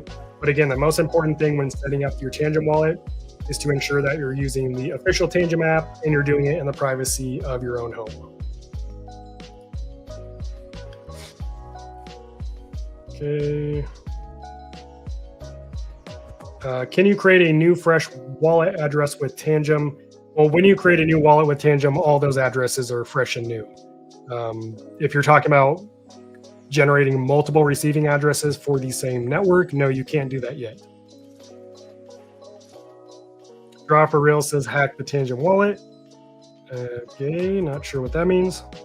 I've already touched on when Tangem Pay is going to be launched. According to Tangem, it's going to be end of the year, but only in Europe and the UK, and then other countries later. Okay, already answered that question. It says you can connect Ledger to hot wallets like Phantom with the Discover feature in Ledger Live. Is there any use to connecting to hot wallets? So a couple reasons you might want to connect your hardware wallet to a hot wallet is one, you just prefer using the hot wallet app over Ledger Live. Maybe you're more familiar with it. You can use it like that. Also, certain cryptocurrencies aren't supported on Ledger Live, so you'll have to use a hot wallet, which is completely safe as long as you're connecting your hardware wallet using the Connect Hardware Wallet button and not actually importing your hardware wallet seed phrase into the hot wallet. Obviously, you should never do that. Austin says, what does the Genius Acts Trump sign mean for us? I'm not confused. I'm confused about that. I don't have anything to say about the Genius Act at this point. I just don't know enough about it to comment on it. Eddie says, I got Decent Wallet, but can't transfer XRP to it. Again, Decent Wallet is not a wallet I recommend anyone use at this point because it's 100% closed source. Let me see something. Let me see something. Just checking if Decent even supports XRP. Decent does support XRP, so you should be able to transfer your crypto to it.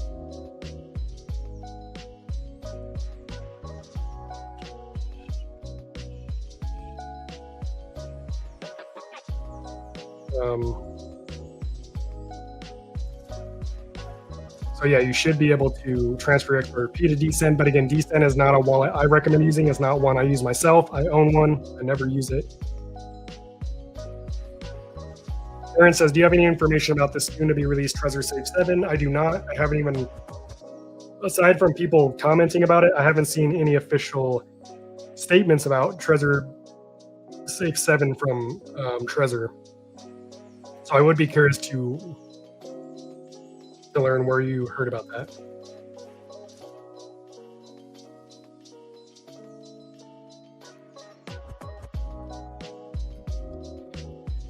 Alex says, do you know of any cold wallets that can store hex? I'm referring to p-hex, PLS, etc. Maybe. I have to search. Really, if you're wondering if a crypto wallet holds a certain cryptocurrency, just go to the website of the wallet. And on every single crypto wallet website, there's a coin support section where you can type in your coins and search if that wallet supports the coins. That's how I do it, and that's how you should do it too. That said, I will check real quick to see if any of these wallets support hex. What was the other one you said? PLS.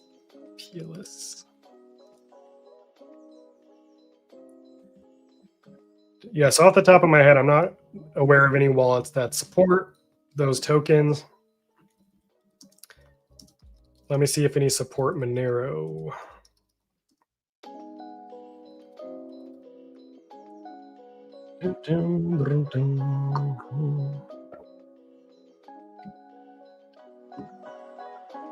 Let's see, does Ledger...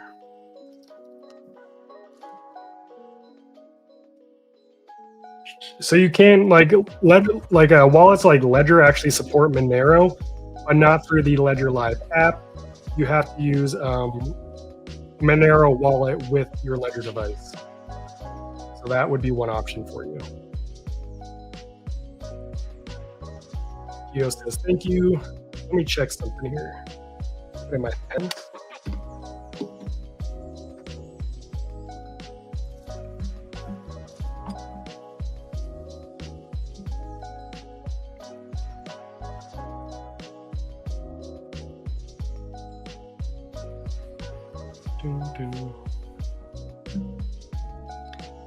I'm curious, do y'all hear the music that's kind of playing in the background? Probably not when I'm talking, but when I stop talking, you can hear music. I'm just wondering if that's at an okay volume. I want to make sure it's not too loud. I don't think it is though, because you haven't said anything about it. So I actually kind of want to turn it up. Maybe I'll change the song here. Just some chill vibes. Okay. All right, let's go back to the chat. Back to the chat. Cody says, do you recommend new Tangem push notifications? I mean, yeah, if that's something you want to use, there's nothing wrong with using push notifications. I think it can be helpful to notify you when you get, like when your transaction is done or things like that. So I have it enabled.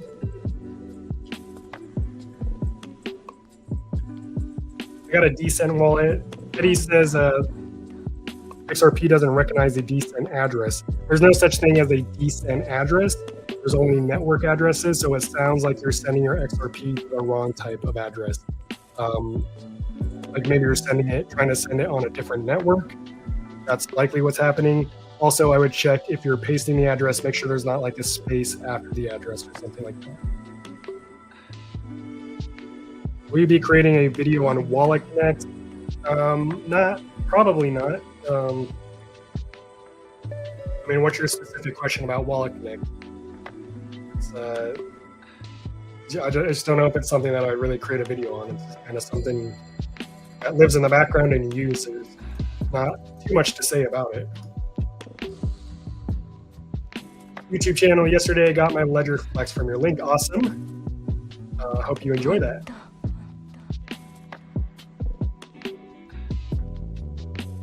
Avion said, with your experience, have you sold large amounts of crypto through MoonPay on your Tangem wallet? I don't sell crypto on my Tangem wallet because MoonPay fees are just so high. When I sell my crypto, I just transfer it to my preferred exchange, which is Kraken, and I sell it there. You're going to have higher limits and lower fees. So that's just what I do. Denton TX Flat Earth guy says, my Tangem is supposed to show up tomorrow. Cool. Thanks for the discount code, Skrilla. Thank you. One thing I will say is, if you're just joining and you're looking to get your first cold wallet or get maybe a second cold wallet because you want to diversify your crypto, I do have 2 links, well, technically 4 links in the description of this live stream. 2 of those links are to wallets. First one being Tangem, which is by far the best cold wallet for beginners. And the second link is to the Ledger wallet. Now for Tangem, there is a 10% discount code in the description as well. This code will be applied if you just click the link, or you can enter it yourself. And then if you use the Ledger wallet link in the description, you get $10 worth of free Bitcoin when you buy a Ledger wallet. And then I also have my hands-on reviews of both of those wallets in the description of this live stream if you want to learn more. Yeah.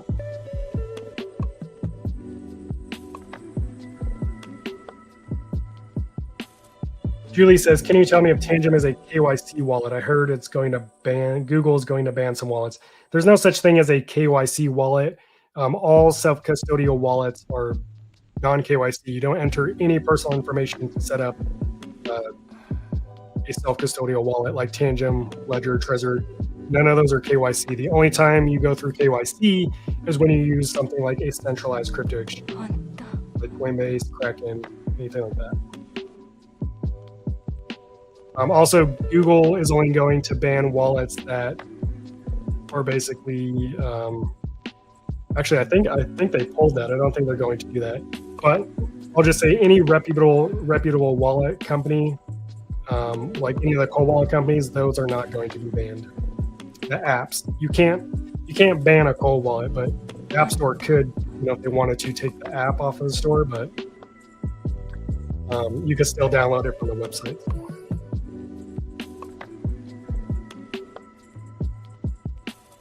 Don't know if you can stack discount codes with Tangem, but after I place the order, they send me a code for free shipping, free ship news. Nice.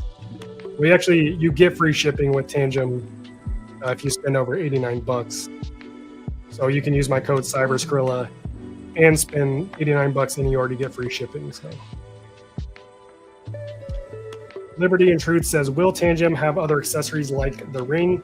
So they plan, at least they said that they would plan to make more like wearables in the future, but I haven't heard any updates about that. Just imagine like a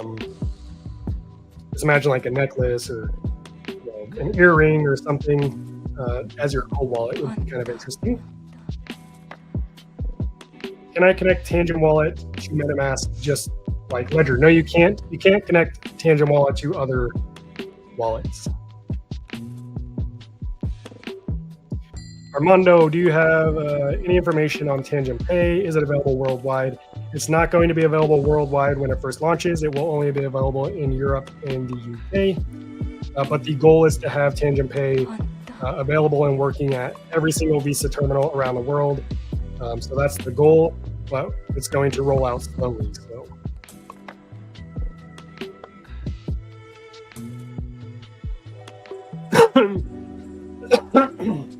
Excuse me. Would it make sense to use Ledger Flex for Bitcoin and Tangem or others like ETH, Solana, and such? Or would you just be fine to use one cold wallet for all? It's just personal choice, however you want to do it. I have multiple cold wallets that I use because I like to diversify my crypto. You can safely store all your crypto on one wallet if you're confident in your ability to manage your wallet securely.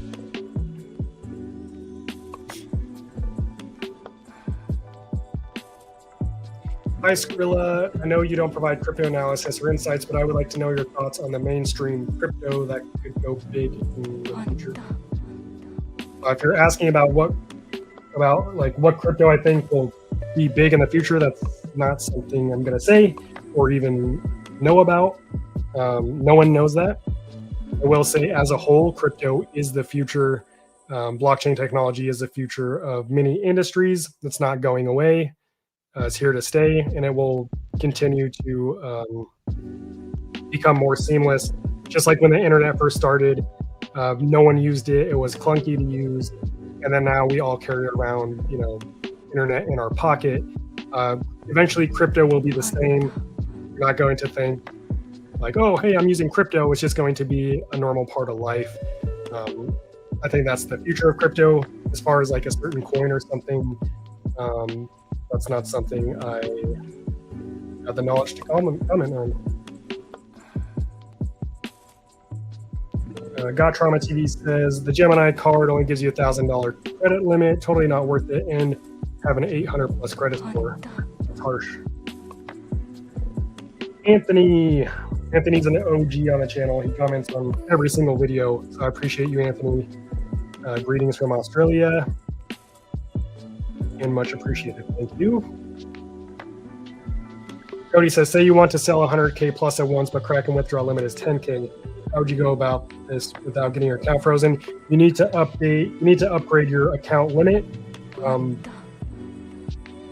which usually requires doing more KYC. You need to look at whatever exchange you're using. If that's Kraken, there's a way to up your limit. For example, I have like a $1 million or $10 million limit on my account because I went through all the KYC steps. So 10K is extremely low. It sounds like you maybe didn't provide them with all the information they wanted or something like that. Everyone should be able to cash out large amounts of crypto on exchanges. 10K is super low.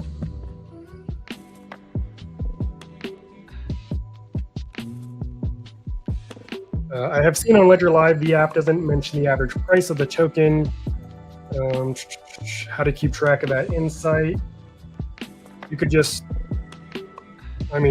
like Google it, that'd be even easier than opening up Ledger Live, or just download like a crypto tracking app. And you can, if you're just looking for like the general price of Bitcoin, then yeah, just use like your phone,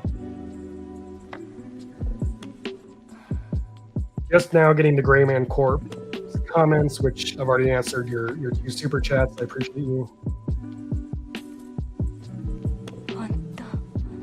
Forever Forgiven says you're really not as chill as you seem in your videos, man. It's disappointing, and good luck with your channel. Appreciate you. Yeah,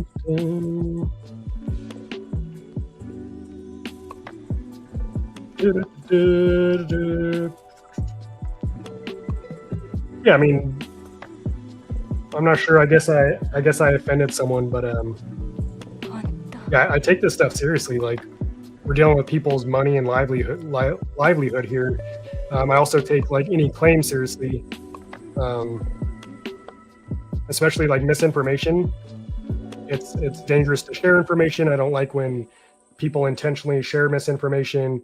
And also when I'm trying to help people or troubleshoot issues, usually the last thing you want to do is freak out and throw a fit. That's not helpful for you. It's not helpful for me. So if you actually want to get something solved, you have to communicate with each other like, you know, adults and talk about it, not freak out in the comments. If you can't handle that, then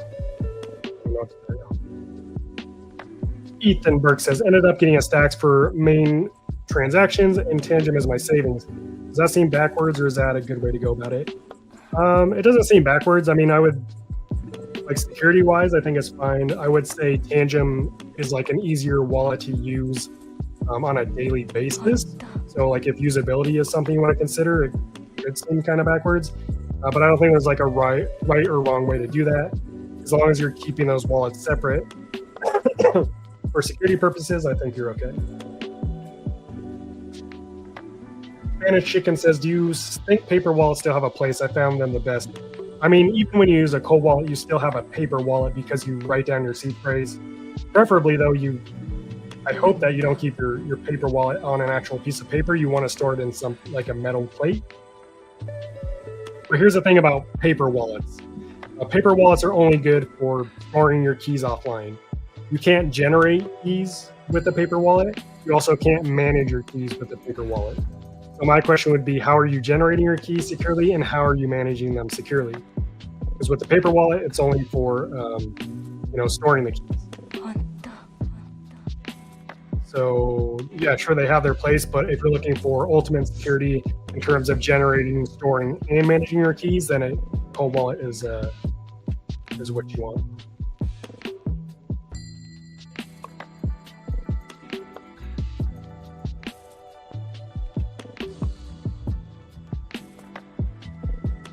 Roderick says, how would you store multiple seed phrases if you decide to go with multiple cold wallets? That's the thing that bothers me. I'm not going to say like exactly how or where I store my seed phrases, but I will say like you definitely want to keep your seed phrase on a metal seed phrase plate like this one. So this stores, this is the Keystone Tablet Plus, and this stores a 24-word seed phrase. This is how I store all of my seed phrases. And then because this is stainless steel, you could, bury this underground. You can keep it somewhere else in a secure location. That's how I would do it. I wouldn't store it all in one place, and I would definitely store it on metal, not paper. Rayman Corpse, Army retired vet, make 100K tax-free. Good for you. Appreciate your service. And yeah, sounds like you're living a life, man.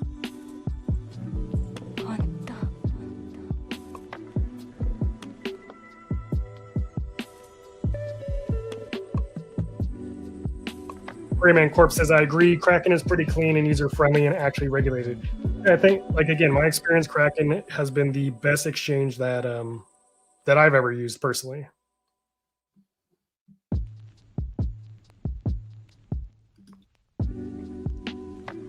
Paul says, on my phone, I have the app that constantly shows the balances, but on the other two phones, I have to log in each time to view the account. Is that right?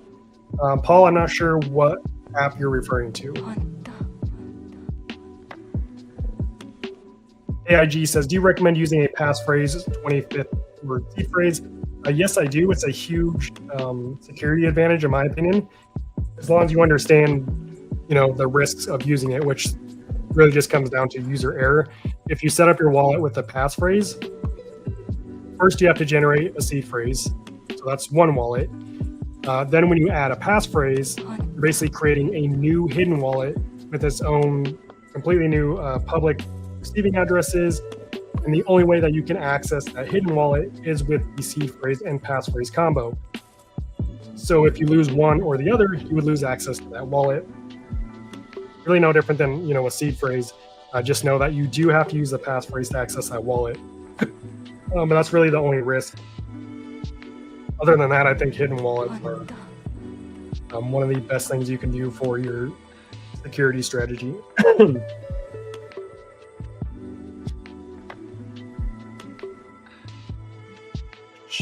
Any thoughts on Uphold? I haven't heard anything good from Uphold. I've heard most people, I've only used Uphold like once or twice for a video that I made, but most people who use Uphold seem to report a lot of issues.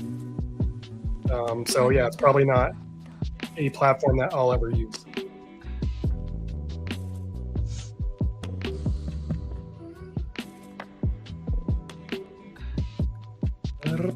Sal says, hi Skrilla, just wanted to let you know that the glitch I had with staking showing in my Tangem wallet has been fixed by their support team. They're really good and responsive. I'm super happy that they got that fixed for you. I would be curious what the issue was, because I just unstaked some crypto in my Tangem wallet. Never had any issues though, so I wonder what happened.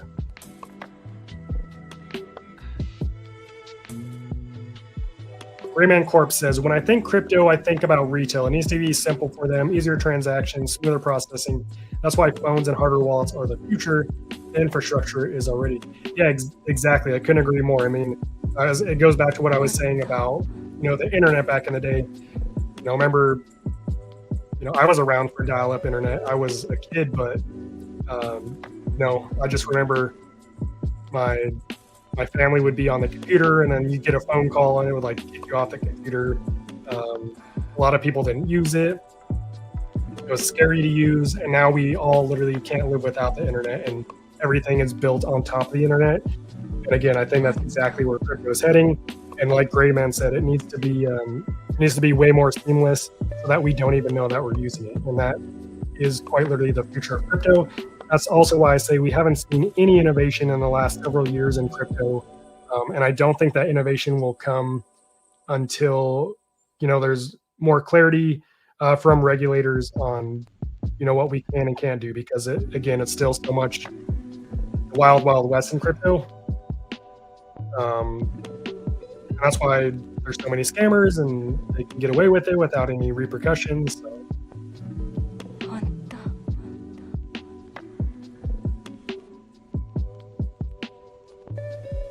Saul said, I wanted to trade crypto on an exchange, and I noticed that Coinbase fees are higher.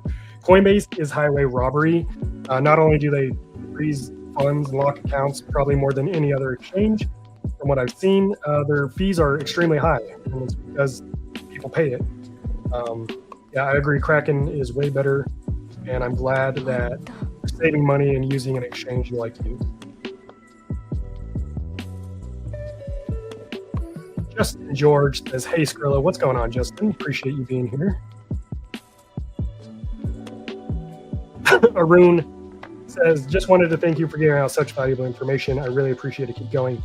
Thank you so much. I appreciate you being here and hanging out with us.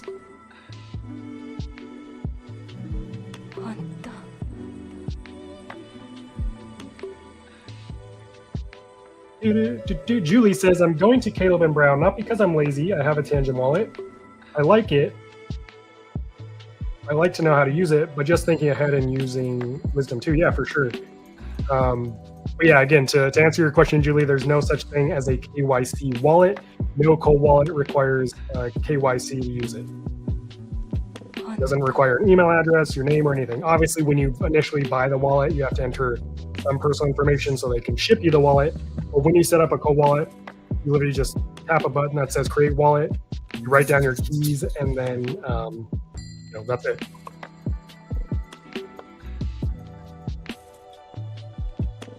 Mark says, look into doing the update firmware or syncing is giving the scammer access to remote access to the device. I'll watch my device turn on the Ledger Live app, come up, and they scan my wallet. Mark, I have no idea what you're talking about, but if you did a firmware update from the official source, which would be directly in Ledger Live, or Ledger's official website, you would not have got scammed. It sounds like you fell for a scam on a fake website. That's really what happened. Cody says, in your last video, you spoke of 4 steps when an exchange freezes your account. Yes, I did. Exchanges use automated systems and bots to determine which accounts to either lock or to freeze their funds. And this is based on just a bunch of different factors. If you haven't seen that video, it's literally the one I posted yesterday. Definitely should watch it. It's why exchanges freeze your crypto and how to fix it. So if you've ever had your crypto frozen or your account locked on an exchange, I do share some tips in that video that has helped me, and also some tips to maybe avoid getting your account locked in the first place. Sentence says, music is perfect, digging it. Awesome. Thank you. Sonia said, I really appreciate your videos. It really helps the newbies to get involved with this exciting journey. I'm a newbie. Yeah, you know what? I think we're all newbies. We're all just on the, a similar journey, learning together. Some of us are just a little ahead of others. Nothing wrong with that. So it sounds like you're on the right track, and I appreciate you being here. What brand PC you recommend for storing crypto? I don't have a specific brand of PC. I like using Macs. Personally, I've had good experience with Macs. Any PC I've ever owned does not last nearly as long. As far as I know, they're more prone to viruses. But you don't store your crypto on a PC anyways. You use a cold wallet. You never want to store the keys to your crypto on a PC. So as far as like keeping your crypto secure, just get a cold wallet, and that takes care of everything. Joy says, is using a VPN on an exchange like Binance or Pionex bad? Can they freeze my account? Let me make one thing clear. Regardless of what exchange you're using, any centralized crypto exchange, Coinbase, Binance, Kraken, Robinhood, Uphold, Gemini, Crypto.com, they all have the ability to freeze your funds and lock your account. And they can do this literally at any moment and for any reason that they deem necessary. And the reason is because those are custodial wallets, meaning they own the keys that where your crypto is stored. So that can happen on any exchange. Now, certain exchanges like Coinbase have admitted that using a VPN can be an issue because a lot of hackers and scammers use VPNs. So this can actually flag their automated systems. It can flag your account. No guarantees that it will freeze your funds. No guarantees that it won't. But in general, I think using a VPN could cause more issues. I would rather just use a secure Wi-Fi network. So yeah. Okay.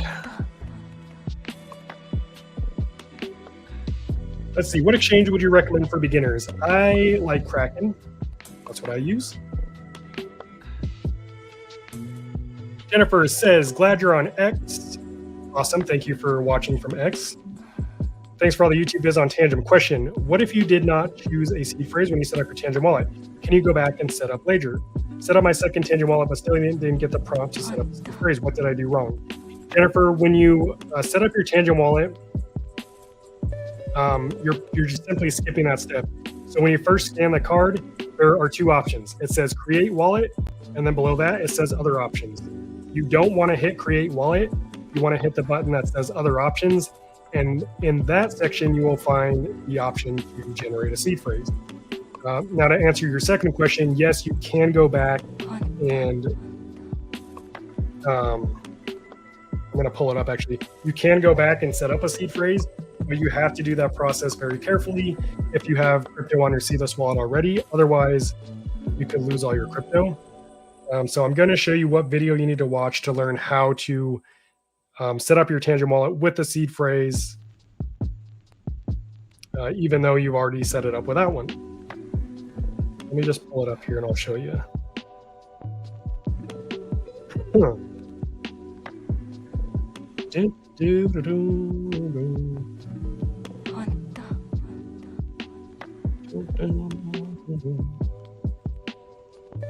All right. Okay, I can't pull it up just because the way I have my live stream set up.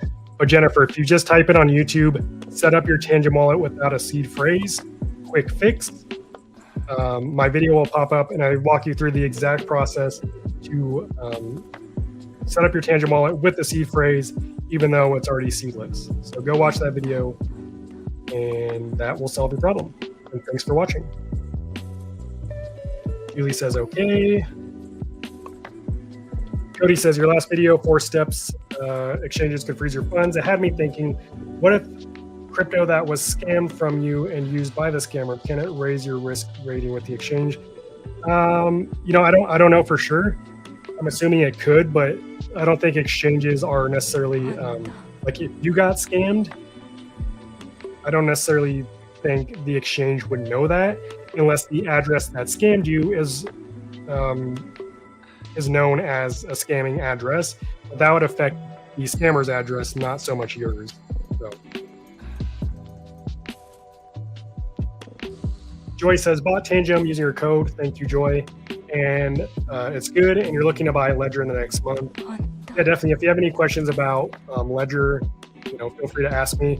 Also, if you just type in comparing all Ledger wallets on YouTube, I have a video where I literally compare all the models they offer if you're curious which one might be the best for you. And also make sure to use my link to get your Ledger wallet because you'll get some free Bitcoin. Who doesn't like free money? Marching Aries says, is it just me? I can't swap my XRP for RL, USD, and Tangem. A couple things. One, it really depends on where you live. Certain areas of the world, you don't have access to certain exchanges, which means you might not have all the options for swapping crypto. Also, not all cryptocurrencies are supported to swap directly in the Tangem app. So maybe XRP and RL USD just isn't a pair that you can swap. So you might have to go externally outside of Tangem to do that. Sonia said, I appreciate Skrilla. Thank you very much. I appreciate you.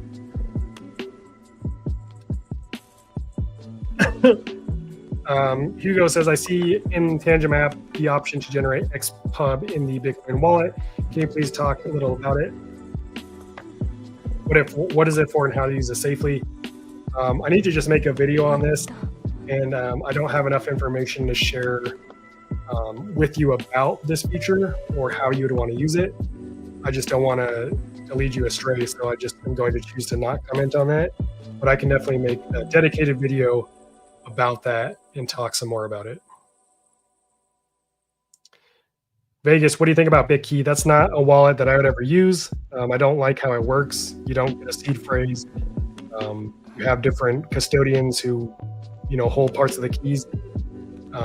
Yeah, not a wallet that I would use personally. Joy says, what decentralized exchanges do you prefer the most? Personally, I use pond0x.com the most. The reason I like pond0x is because, one, I'm mining crypto on that website. You can swap both Ethereum and Solana tokens, and you can also bridge tokens from one network to another. So yeah, I like pond0x the best. W. Lau says, hiya, what's going on? Marquez says, I have not had any issues with Coinbase. Yeah, not everyone is going to have an issue on Coinbase. It's just a company that I will never support again. For a lot of reasons. But even if Coinbase was worked great, which it doesn't, it's just not a company that I would support. So that's just my personal view on Coinbase. Got to run. Thanks for the time. Back to work. Have a good day at work, and hopefully it's your Friday. Thanks for hanging out with us. If you care about financial censorship, why not care about financial privacy? I'm sure. The second mouse DRM, do you know if Tangem works for Midnight Airdrop? We need keys to link wallet. I don't know enough about the Midnight Airdrop. Any wallet should work with an airdrop, but I will caution, if you have to connect your wallet to the airdrop website to claim the airdrop and sign a transaction, do not do that with your cold storage wallet. You're risking signing a bad transaction that could compromise your wallet. Use a hot wallet to claim your airdrops. something like Phantom or whatever it may be, and then transfer that airdrop, your crypto, to your cold wallet for safekeeping. Do not connect your main cold storage wallet to websites to claim airdrops. Now, if you just have to put in your wallet's receiving address to claim the airdrop, that's fine. That's not a risk because it's just a receiving address. It doesn't give anyone access to your wallet.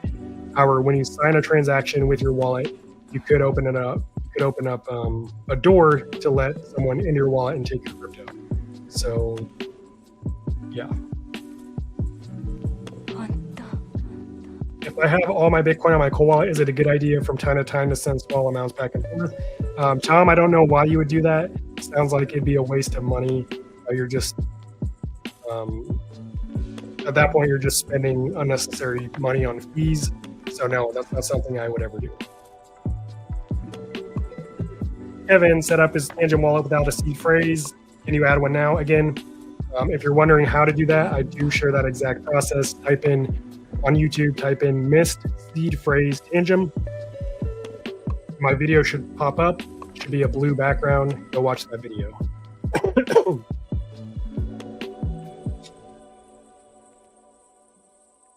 Jennifer says, thanks so much. Thank you, Jennifer. And I appreciate you watching from X.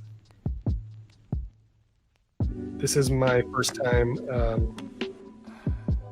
chilling on X. Shout out to the 97 viewers on X. I appreciate you all. If you want to, you could go ahead and share the live stream. Tap the retweet button so more people can join us. If not, that's cool too, whatever. Nanos with the backbone says, Skrilla, what's up, my dude? Just wanted to say thank you for all the help getting lots of us on cold wallets. You made things super easy for a lot of us. Thank you for saying that. My goal is always to simplify things, which I've learned in the crypto space. You have to be really careful with because you could say one thing and it opens up a whole nother door, and it can get really confusing really quickly. So I do try to simplify things as best as I can. So I do appreciate you saying that, and thanks for your support.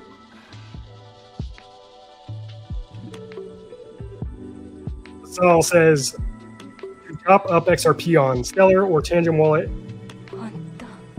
it says one token will be locked and then hides it automatically. So with XRP, it doesn't have anything to do with the wallet.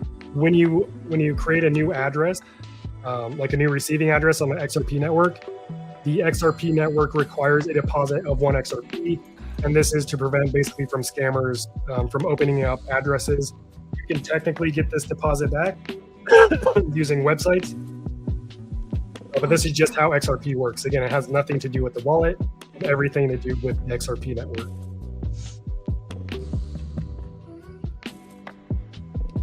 On which Bitcoin network should I store?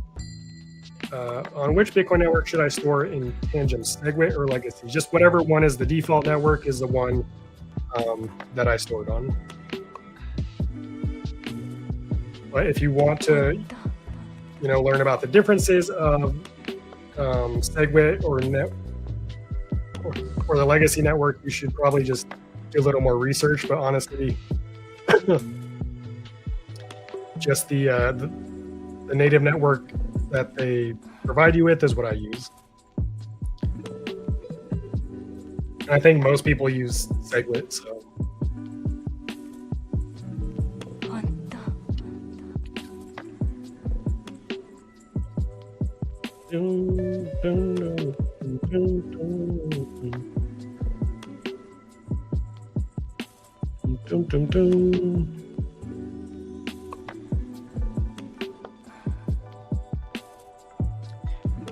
Elite Savior says, completely ignore my question on the channel, but the support of transparency is wild. Privacy points solve all these censorship problems. Why make all your financial data public? Makes no sense. Elite Savior, I don't know what you're talking about. I'm not ignoring anything. I just don't know what you're referring to, what you're talking about. I don't know what you're asking of me, so I can't provide you with any more information. Yeah. Privacy coin solves censorship problems. Okay, cool. Then use a privacy coin. It's not, I don't know what you want me to say.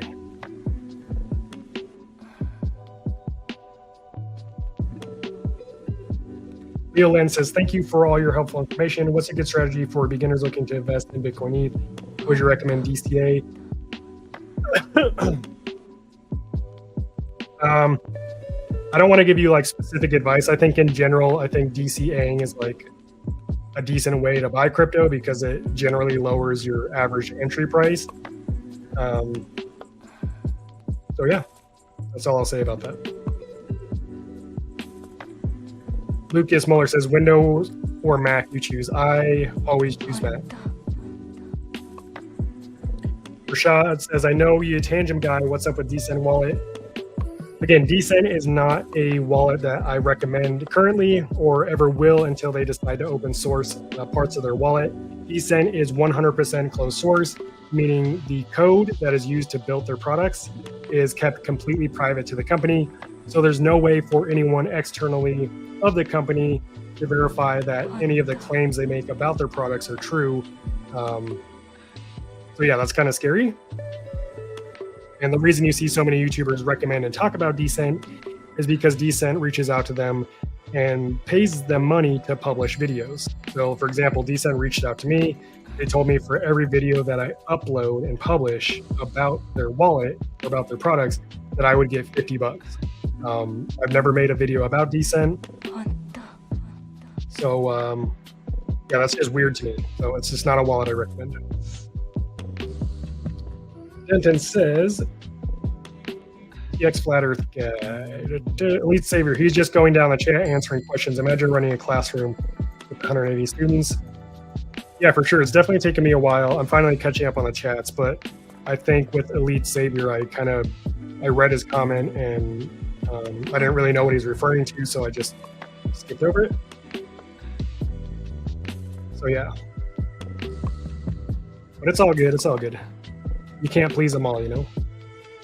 Joy says, thanks a lot, man. What you're doing is great for newbies like me. Love your content. Keep up the good work. Apes Together Strong. I appreciate you, Joy. Shout out also Cubic Coin Store on Tangem. Let's see. Rashad, if you want it, you can go and check what coins Tangem supports yourself. It's going to be a lot easier that way. Just literally go to tangem.com. And on the main website, you just scroll down halfway, a little above halfway, and it says access to thousands of cryptocurrencies. And then you can just go there and search for whatever crypto you want to look at, and it will tell you if Tangem supports it or not. I'll look up this one for you right now and tell you. But moving forward, so Tangem supports Qubit on Ethereum, QBIT, but that's all I see.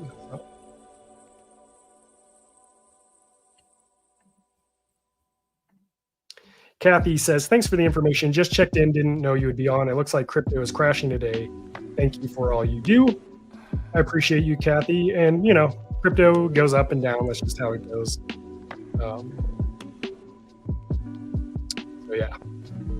Let's see what we got here.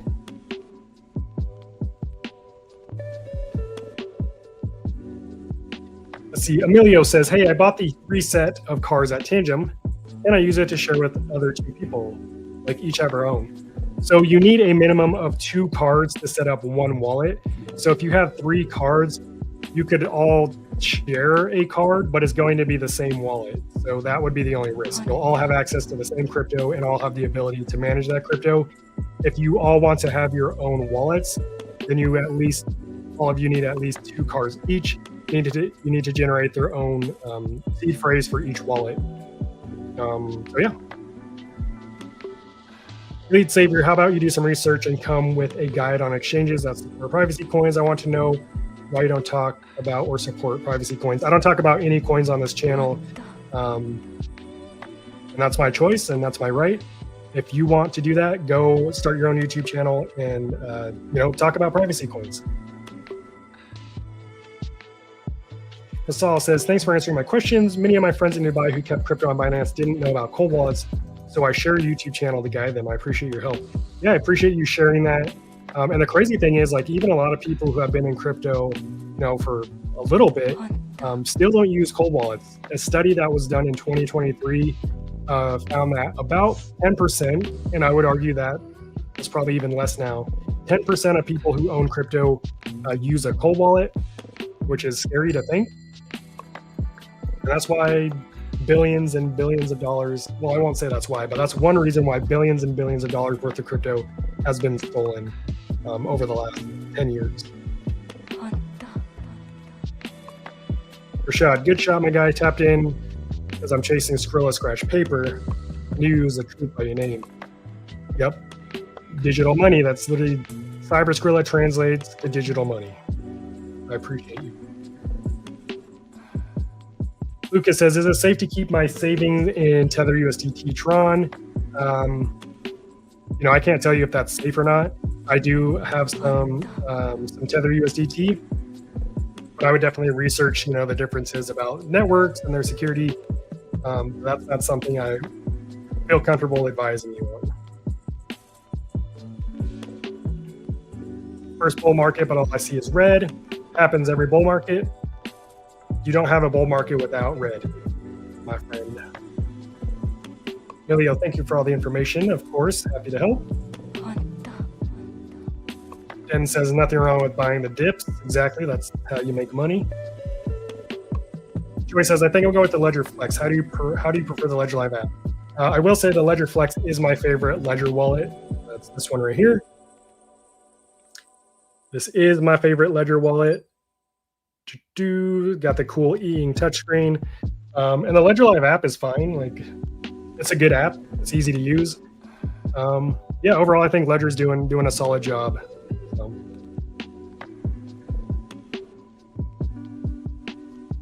Lead Saver, would you consider reviewing any hardware wallets that support privacy coins or showcase what hardware wallets and exchanges work with privacy coins in general?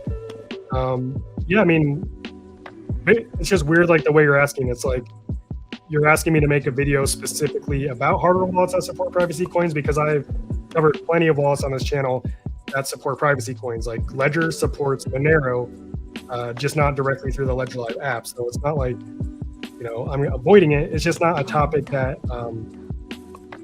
I touch on the channel. So, maybe I'll consider it. I don't have anything against it necessarily. It's just not what I'm trying to do. So, JB says, do I need to get the new Tangem app? There is no new Tangem app. You should always be updating the apps on your phone, not just Tangem. All of your apps you should be updating on your phone, including Tangem. So yes, update your apps. You need to update apps for security and usability purposes. If you're not updating your apps, then it's scary, honestly. I don't know what that is.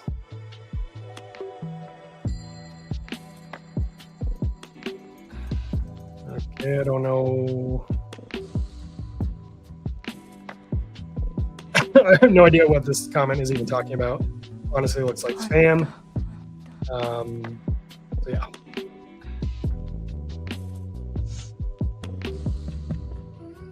Don't store your seed phrase in a piece of paper. Use a titanium plate. Yeah, definitely. Titanium or stainless steel will work too. Kind of depends on where you're storing the plate. Personally, I have the stainless steel plates. Super solid. 100%.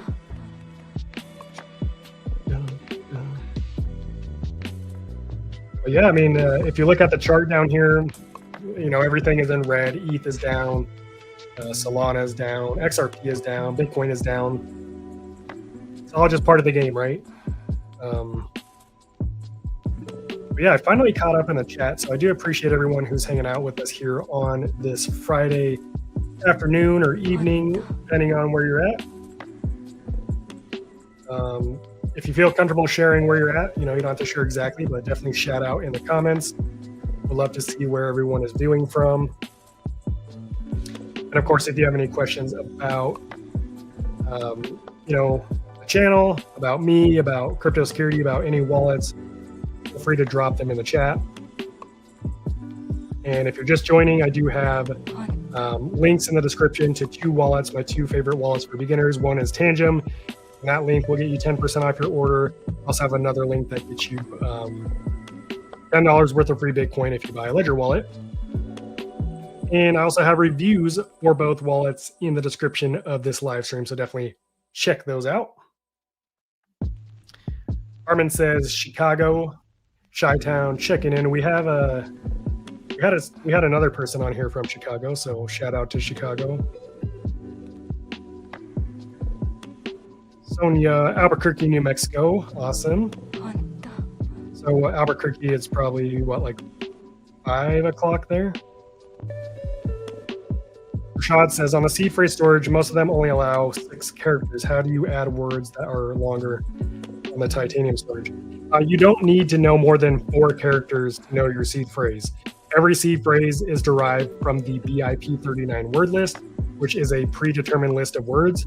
So as long as you know the first 4 letters of the word, you know the word. That's just how it's done. Denton is North Central Texas.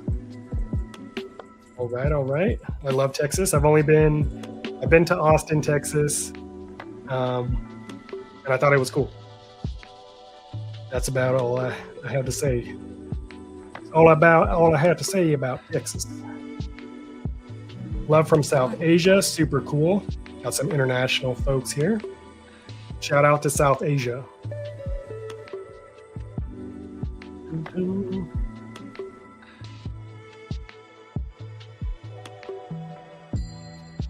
Sonia, 3:06 p.m. Just bought another wallet with a discount. Thank you, Sonia. And that's crazy. New Mexico is I didn't know Mexico was Mountain Standard. New Mexico, sorry, was Mountain Standard Time. It's cool. So it's earlier than I thought. Talking 2K, thoughts on the Ledger Flex. I talk about the Ledger Flex a lot on this channel. If there's something you want to know specifically, definitely let me know. But the Ledger Flex is, I'd say, one of the best cold wallets on the market right now. For both like usability, it's extremely user-friendly, even if you're a beginner. For beginners, I like how when you first set it up, it literally walks you through the entire setup process. It doesn't just show you like what you're doing, it tells you why you're doing it and why it's important, which I think is huge, when you're just powering up your cold wallet for the first time. It's kind of like your own personal teacher, just for the setup process. I also like that the Ledger Flex has the security key app, which allows you to use your Ledger Flex device as a security key for different websites, like crypto exchanges or your email. And the reason it can do that is because it has NFC inside of it, so you can hold it up to your phone and scan it. Or you could also hook it up USB-C and use it on your computer for two-factor authentication. Also, one thing I haven't mentioned in this live stream is every Ledger Flex and Ledger Stacks wallet comes with another product. This is Ledger's new recovery key. So this is actually a key that you can use to store your seed phrase securely. And that way you don't have to enter your seed phrase. You can just hold this up to your Ledger wallet, enter your PIN, and then recover your wallet that way. And this is usually $40, but whenever you order a Ledger Flex or Stacks, you actually get this for free now. So if you order a Ledger Flex or Stacks using my link, you get the Ledger recovery key and you get $10 worth of free Bitcoin. So you literally get $50 worth of value, plus obviously the wallet. The only thing I'll say about the Ledger Flex is it has an e-ink screen. So in the dark, the screen, there's no backlight. Like it looks pretty good right now because it's in the light, but like there's no light on it. So if you're trying to use it in a darker room, you won't be able to. But the thing I like about that is compared to most wallets with a touch screen or even a screen, the batteries are horrendous. Like you can literally power it on and watch the percentage go down. The Ledger Flex, like you can charge it once, and if you just use it like a little bit, it'll last for months. So the battery power is great because it doesn't have a backlight that it has to keep on. Yeah, the Ledger Flex, it's a great wallet, and I do recommend it.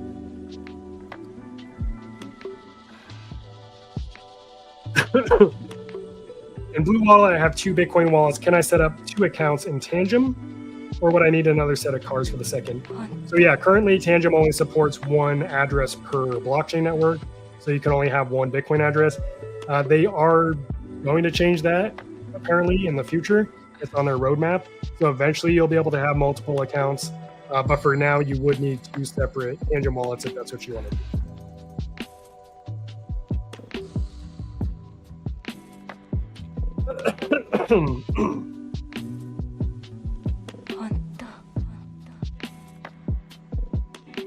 Would it make sense to keep one ledger wallet for staking and another one for storing long-term to keep it safer? Would you suggest this approach or use one wallet for both? You could use one wallet for both as long as you're staking through Ledger Live. If you're connecting your wallet to external staking platforms, then yeah, I would probably use a separate wallet to do staking. Joy says, unless I'm typing my seed phrase to a shady website or connecting my hot wallet to any website, I am safe, right? Okay, Joy. So first off, yeah, you never enter your seed phrase anywhere. The only place to enter your seed phrase is in your wallet when you're recovering your crypto wallet. Other than that, there will never ever be a time that you need to enter your seed phrase, especially on a website. Never. Second, I'm not quite sure what you meant by the hot wallet thing, but anytime you connect a wallet to a website and you sign a transaction, you're opening yourself up to signing a malicious transaction. And the way that works, on like the very surface level is, let's say you're swapping crypto. To do that swap, you sign something called a spend approval. And this is basically telling the platform you're interacting with that you're giving them permission to take your crypto, and in exchange, they're going to give you the other crypto or whatever. Well, if that transaction is malicious, you could be telling the platform that, you could take my crypto and give me nothing. So that's kind of like what a malicious smart contract is. You're opening up your wallet to scammers. And that's why I say don't connect your main cold storage wallet to any websites. If you are interacting with the websites like decentralized exchanges or mining websites or websites where you have to connect your wallet to claim an airdrop, definitely use a hardware wallet that you have dedicated just for those tasks, or just use a hot wallet and you'll be safe that way.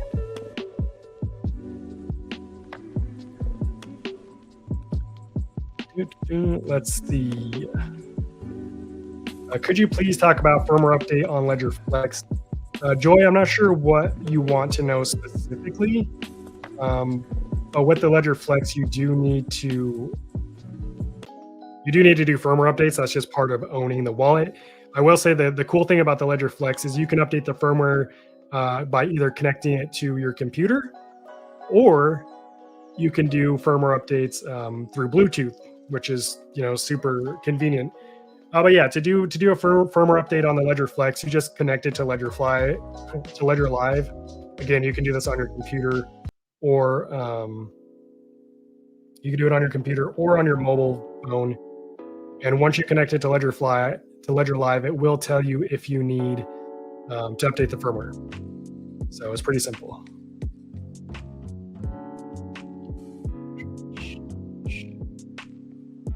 Give me 1 second here because I need to let my dog out.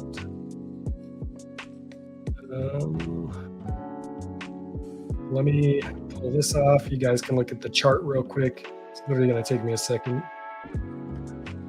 Just got to let my dog out.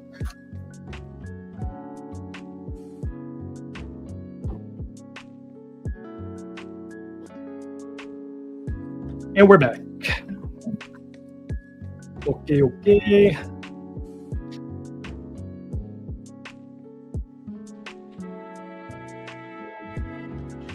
James says he doesn't like the music. Sorry, James. I'm vibing out to the music right now in my headphones, so I'm keeping it on.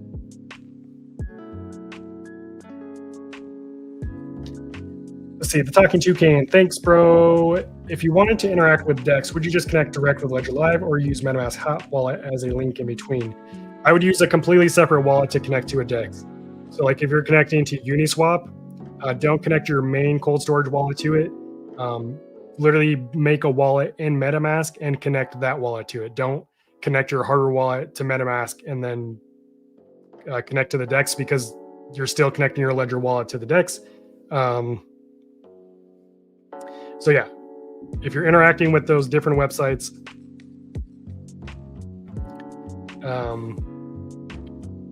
use a different wallet than your main cold storage wallet.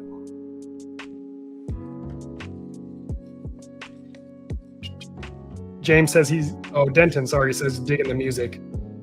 Yeah, I know for some people music is super distracting, but sometimes I just get tired of listening to myself talk. And so I can listen to the same music that you're listening to, and I get to answer your questions. I mean, what can I say? It's Friday, right? We gotta pump up the vibes in here. This is kind of like, I have a few different music options. This one is pretty push you to sleep. Let's see what else we have. Here we go. Let's turn up the music. Oh yeah. I gotta get the strobe lights going in here. It's Friday, guys. Hope everyone's having a good Friday. James wants some Miles Davis in here. I would do it, but I don't think I can do that, James. I can't do Miles Davis. Not because I have anything against Miles Davis, but because there'd be some copyright claims to be had.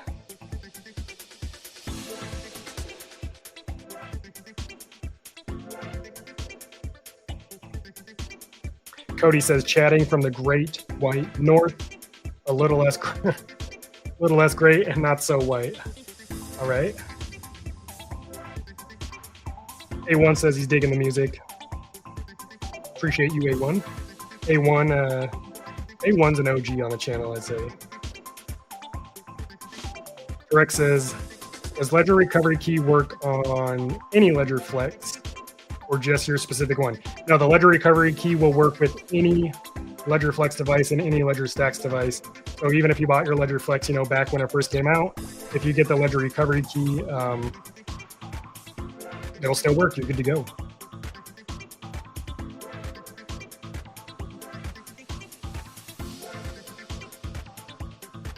All right, what do you guys think about this music? 'Cause at this point, I'm just vibing. Let's see what else we have.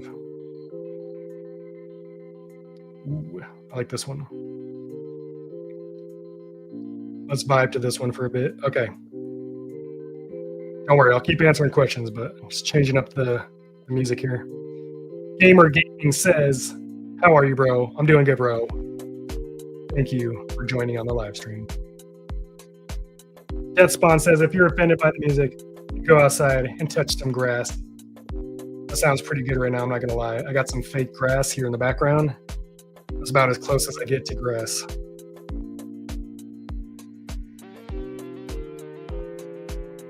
The Talking to Ken says, sorry bro, I thought the idea of adding Ledger Live to MetaMask was so your keys are kept offline and helps with security. If I'm providing liquidity to a DEX, I'm trying to be as secure as I can. So yes, all I'm saying is like connecting your hardware wallet to something like MetaMask is not a security risk, but all you're doing different there is you're using MetaMask app instead of the Ledger Live app. So you're still connecting your Ledger wallet to a website, even if you're using MetaMask, which again is not something you want to do if you're signing transactions. You want to use a separate wallet. Remember, you want to have one cold wallet that's strictly a savings account, and you want to use a completely separate wallet for things like interacting with websites, whether you're providing liquidity, because you do risk signing a malicious transaction. If you sign a malicious transaction, it doesn't matter where your keys are stored because you literally told the contract, yes, you can take my crypto. So I hope that makes sense.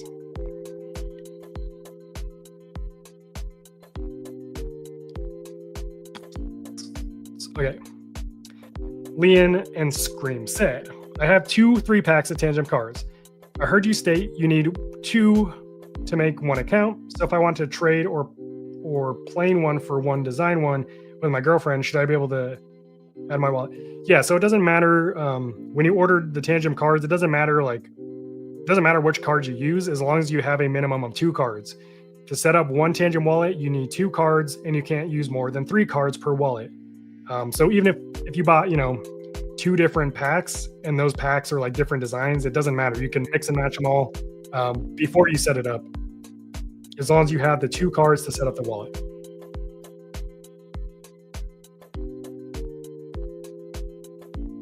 Saul said, "Yep, it's a good Friday. I had something else to do, but when I saw your live, I didn't want to miss it.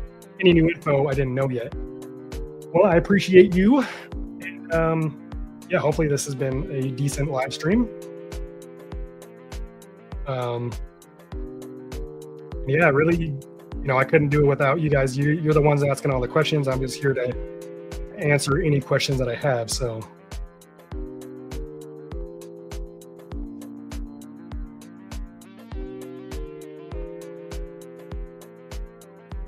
all right. That Spawn says, vibes. We're vibing. It's because I drank this earlier. I know it's not healthy, but it's got 300 milligrams of caffeine, so just how it goes. I wish I had some water, though. Oh my gosh.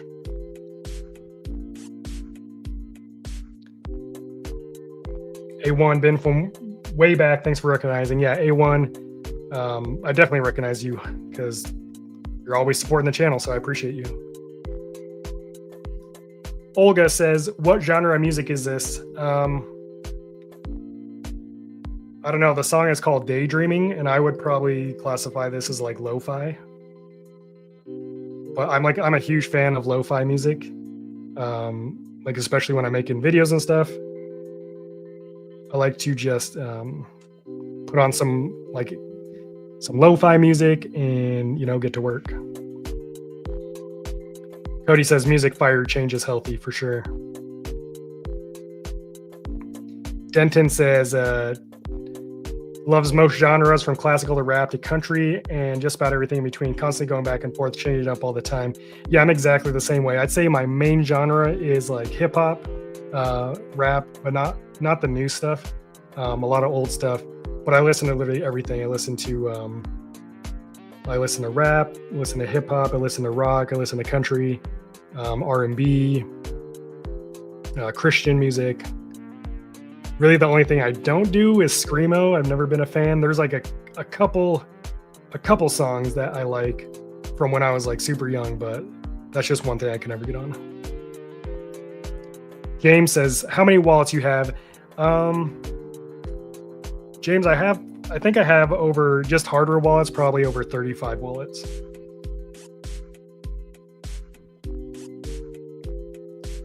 The Talking Toucan says, okay, so it's pointless adding my cold wallet to MetaMask. I'm a bit confused as I'm intending on adding cold wallet to MetaMask and then link MetaMask to DEX and using my Ledger wallet to approve transactions. Yeah, that's like the way, if you're going for security, that's, it's pointless. I'm just saying like you can substitute Ledger Live with MetaMask, but that still doesn't change the fact that you don't want to connect your hardware wallet to a website, which you're still doing if you're using MetaMask. All you're doing is substituting Ledger Live with MetaMask. If you want to securely connect a wallet and not put your main cold storage wallet at risk, then you need to use a different cold wallet. So just use MetaMask. Just create a seed phrase on the MetaMask wallet and provide the liquidity that way if you want to do that, or buy a separate hardware wallet and do that. But if you connect your hardware wallet to MetaMask and then to a website, you are still connecting your hardware wallet to the website, so you're still putting it at risk, is my point. Is the Ledger 5, I'm assuming you mean the Ledger S, a good backup wallet that does not have a battery? If not, what is? Yeah, so if you're looking for a good wallet with that doesn't have a battery, Tangem was probably my first choice. Obviously, it's just a card, no battery, no cables. Second would be the Ledger Nano S Plus. Is this guy right here. Actually, and heads up guys, the Ledger Nano S Plus, they just lowered the price of the Ledger Nano S Plus permanently to $59, and I have the link to that wallet in the description of this live stream. $59 for this wallet, which is insane, and you get $10 worth of free Bitcoin if you use my link. This is the Ledger Nano S Plus. Doesn't have a battery, so you don't have to charge it. It is small, but not a bad thing. You do have to plug it in to use it. It doesn't have Bluetooth, but the Ledger Nano S Plus is just as secure as even the fancier wallet like the Ledger Flex. And if you don't want to use Ledger or Tangem, then I would recommend the Trezor Safe 3. It doesn't have a battery either.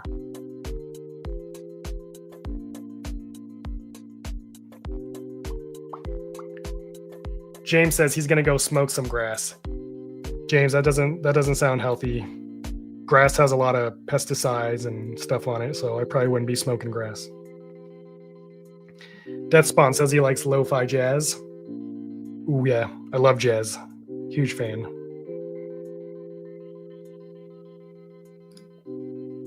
Dewey Morrow says Oregon, Portland. I'm right next to you, Oregon, Portland. Right next to you. Drop it in to say hi. I used to work in Oregon, actually. So shout out to Oregon. Shout out to Portlandia. Does Tangem Wallet work if you move to a third world country? Yeah. Cold wallets aren't limited by the country you live in. You can use a cold wallet anywhere. Now, certain features in the apps, like the buying and selling, might be limited.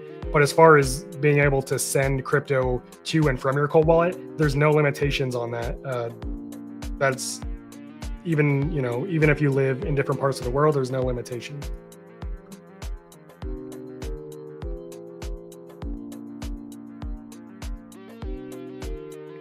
I have bought Trezor, but came delivered with delivery package open, not the package itself, but of the cold wallet. Checked by customs is possible when connect to PC, virus on PC. Okay, a couple things here. First, I would ask, did you order the Trezor wallet from the official Trezor website, which is trezor.io? If you did, you're good. Customs does open packages, unfortunately. Usually there would be a note or tape on it that says like checked by customs. So I would definitely check for that. The good thing about Trezor is when you set it up and in the Trezor Suite app, there is a firmware authentication step, so you can check that the firmware is authentic. So the two things that I would check is, one, when you first set up your Trezor wallet, did it have you generate a new seed phrase? If it did, that's a good sign because someone didn't set it up for you. And second, do that firmware check and it will tell you if the firmware is legit. If it is, then you're good to go.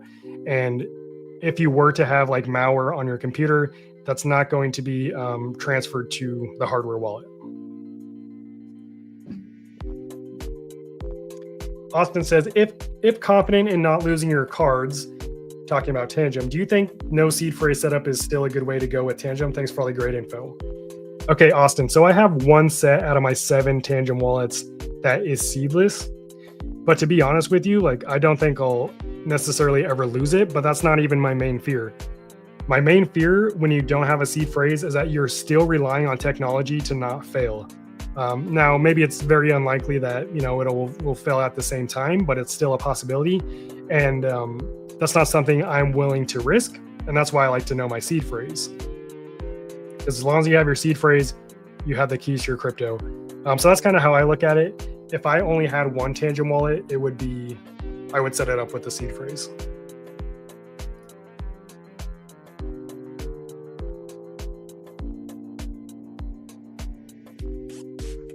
Olga says, if one keeps their seed phrase on a sheet of paper or metal plate, it doesn't seem safe when you travel and might be searched at customs or when you leave it at home unattended. I don't know where else you would keep your seed phrase, because you definitely don't want to put it online or like on a computer or anything. Otherwise, that's how people get hacked. Physical seed storage is the safest way to keep your seed phrase. This has been known, since seed phrases were a thing. My recommendation would be not to travel with your seed phrase. That seems like pointless. You would just bring your hardware wallet that already has the phrase in it so that you already have access to it, but don't travel with your seed phrase. And also don't just leave your seed phrase out in the open at home. Get serious about it and, keep it somewhere safe. Denton says, Portland is beautiful and chill, but Greater Idaho for the win. Yep. Both states are beautiful. I like places that have the 4 seasons. I like winter, spring, summer, fall. My 2 favorite, definitely fall and spring, are by far my favorite seasons, though.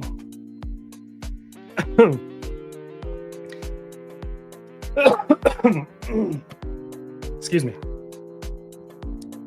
Ledger Nano plug with Type-C. Yes, you use a Ledger Nano with a USB-C cable, and it comes with the cable with multiple wallets and blockchain. Trying to put them on a cold wallet. 2 wallets is best for security. 1 to transfer and other for cold storage, correct? No, that's not correct at all. You don't, when you transfer your crypto like from an exchange to your cold wallet, you just go from exchange to cold wallet. There doesn't need to be anything in between. There's no point in doing that. It doesn't increase security. It doesn't increase privacy. Just buy a cold wallet, send the crypto from the exchange to your cold wallet, and you're good to go.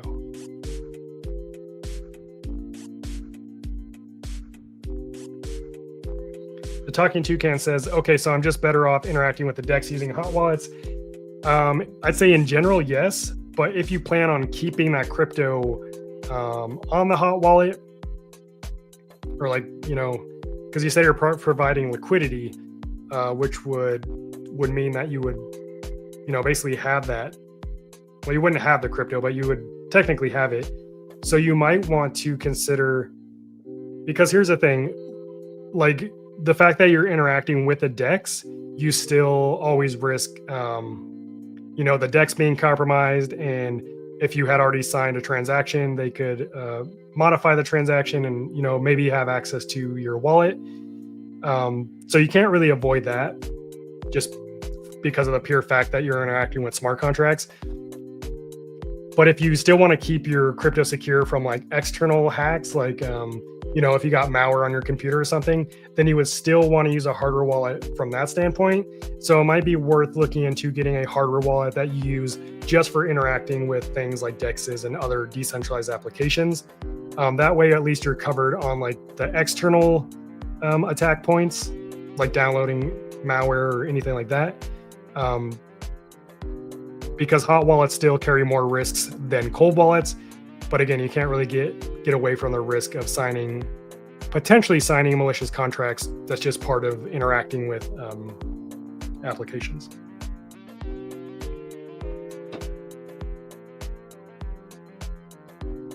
The Trade Gathering, thank you to your donations.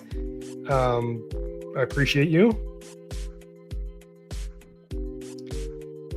And that's very generous of you. Thank you for supporting the channel. The Trade Gathering asks, let's try that again. Do you use multiple seeds to spread risk? What do you recommend? Yes, I do recommend, like a big part of operational security is diversifying your funds across multiple wallets. Now, how many wallets you use is really just up to you and, what you're okay risking. But when I say multiple wallets, like your seed phrase is your wallet.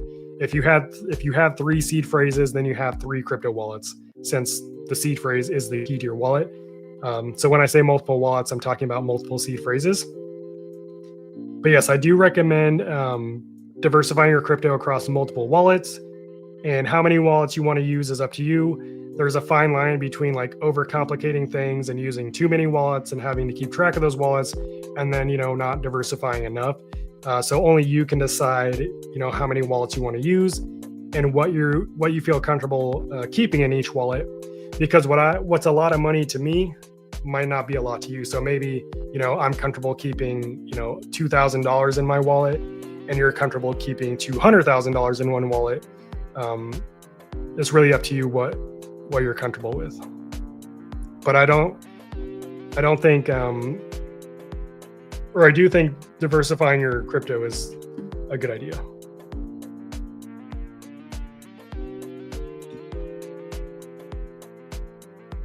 Cody says, can you explain the risk, if any, with connecting your identity to your wallet address?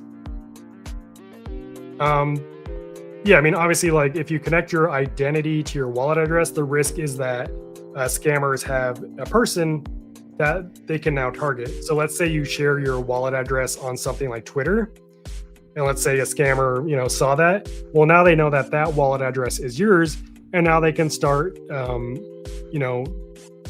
working on ways to try to scam you. This could be like social engineering. So they might start reaching out to you through your email accounts, through your social media, knowing that they can see your wallet address and see what you have in your wallet.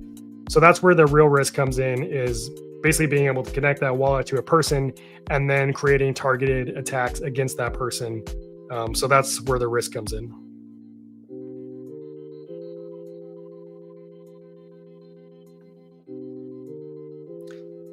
Talking to Can. So I'm thinking then, if I add my cold wallet to MetaMask and then provide liquidity from that wallet, I will still be open to issues, but will increase security. Exactly. But just note here, again, if you don't want to connect your main cold storage wallet, so if you have other crypto in that wallet, then the crypto that you're providing liquidity for, you don't want to use that wallet. I'm telling you, you need to have separate cold wallets.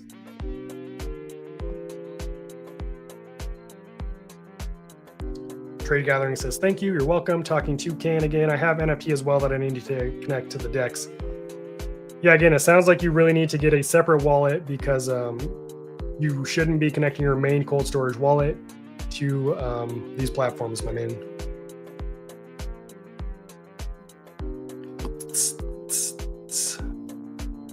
Gonna check out Twitter here and see what's going on. Do we still have people watching on Twitter? We have 117 viewers. Whoa. Shout out to all the Twitter folks out there. And thank you for watching this Friday night live tech support. It's true, guys. This is the one and only live tech support in the entire crypto industry. And we do it all for free. We do it all for free.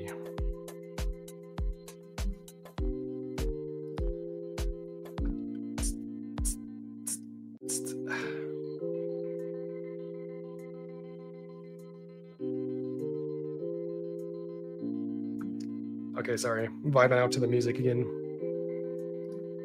I think I'm gonna try something else. What else we got here? Ooh, this one sounds nice. This one's called Night Driving. Definitely a slower song. Okay. Back to the chat. Olga, what do you think about having a seed phrase encrypted on a USB drive offline instead of a physical option? Absolutely not.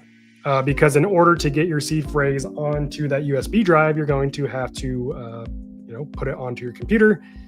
Yeah, definitely not. Just what's the point of using a USB if you just have a cold wallet? The point of a cold wallet is to store the seed phrase. But that's not enough. You don't want to rely solely on tech to store your seed phrase. That's why a physical copy is the best, because USB drives can break, cold wallets can break. You really need that physical copy, which you can create unlimited copies of. So yeah, I would never recommend storing your seed phrase on an encrypted USB drive on an encrypted cloud. Way too many people have had their crypto compromised doing that. It's just not a way I'd risk it. And it just doesn't make sense to use a USB drive when you could literally use a cold wallet, which is better than USB drive. So.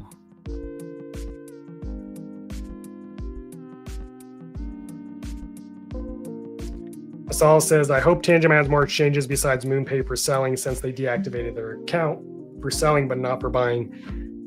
That is pretty strange. But yeah, I am not a fan of MoonPay, and I do hope that Tangem continues to add more exchanges that we can buy and sell from, really so we can get better fees and like higher limits. Because right now I only use Tangem, like the features. I don't use the buy and sell feature so much. I use a swap feature. I find that the fees are pretty comparable. But when it's time to sell my crypto, I definitely use Kraken. I don't use Tangem. Egg Key Law says, when Tangem credit card, to be clear, it's not a credit card. It's a self-custodial debit card. And last I heard is that it will be released in Europe and UK only by the end of this year, and then it'll roll out to other countries later on. Connecting my Tangem to Coinbase, is that okay? That doesn't make any sense, James, and that's not something you need to do. You never need to connect your wallet to Coinbase. And I don't know why you'd want to do that anyways. Don't even know if that's possible. But like if your goal is to send crypto from Coinbase to Tangem, all you need to do is go into your Tangem wallet, copy the receiving address, go to your Coinbase account, hit send, paste the receiving address, and then you're good to go. No need to connect your wallet, and you really shouldn't be connecting your cold wallet to any websites. Bimmy per Blimp. Sorry if I messed up the name there. You're the man. I didn't like Ledger until your vids. I appreciate you, and I'm glad that you found a wallet that you like. That's always exciting. Cody says multiple wallets. Would you use multiple email addresses? Cody, are you just talking about in general or what? Because you don't need email addresses to set up a cold wallet. So I'm not sure, like, in what context you mean multiple emails. Talking Toucan. Okay, so really, should I just create multiple hot wallets and forget the cold wallet? As for, again, the Talking Toucan, it's up to you how you want to do it. All I'm saying is if you're going to use a cold wallet to do it, which is still more secure, don't use your main cold storage wallet. Get a separate cold wallet. If you're okay using a hot wallet and you understand the risks, then use a hot wallet. The main takeaway from what I'm telling you is don't use your main cold storage wallet to interact with these DEXs. Whether you use a hot wallet or cold wallet to do that, that's up to you. I will be getting someone transferring crypto. He has been working for me. I'm worried about freezing my Coinbase or the Flex. Should we do it in smaller groups or large? So no one can freeze your Flex wallet. That's not possible. That is your wallet. You control it. No one can freeze it. However, Coinbase will, honestly, I would, if you're sending that much money, which again, I also don't recommend you share how much money you're sending. Especially like on a live chat like this, because it makes you a target. But I will say, like, if you haven't used your Coinbase account often or really at all, it is likely to get flagged, and you definitely might want to do a couple smaller transactions first. Honestly, I would get off Coinbase. They're absolute garbage, and I would use something like Kraken. That's just my personal preference and opinion. But yeah, I would definitely at first maybe just send like a little bit. And then up how much you send each time until you send it all. Maybe do like a couple transfers, and if everything looks good, send the rest. It's really hard to say though, because it's so case dependent.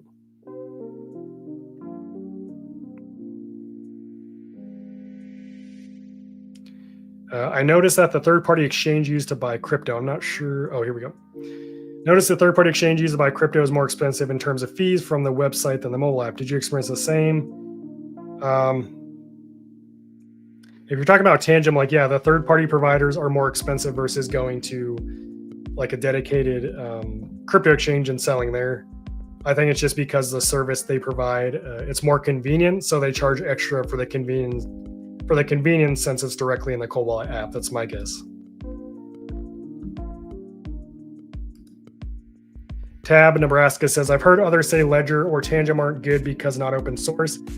Whoever you heard that from, at least for Ledger, are either misinformed or just straight up lying to you. Ledger is 95% open source.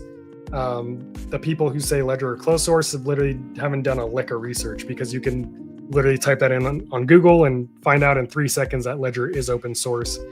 And Tangem, the app is 100% open source. The firmware is closed source. I will say Tangem and Ledger are probably two of the most secure wallets. Tangem has never been hacked. Ledger their wallet has never been hacked. They have had some other scares in the past, like leaking some website data, which was actually Shopify, not Ledger. But Ledger and Tangem are both top of the line in terms of crypto wallets. Also, Ledger has their own security team called the Ledger Donjon, and the other wallet companies like Trezor, Tangem, Coldcard actually use Ledger Donjon or have worked with Ledger Donjon to find vulnerabilities in their products. So it just goes to show that Ledger is kind of leading the way in terms of security and staying on top of security. So, yeah, I mean, I think the people who say Ledger and Tangem are secure are just straight fudders, in my opinion. Okay, yeah, James, don't connect your wallet to Coinbase. No need to do that. You can just send straight from Coinbase to your Tangem wallet.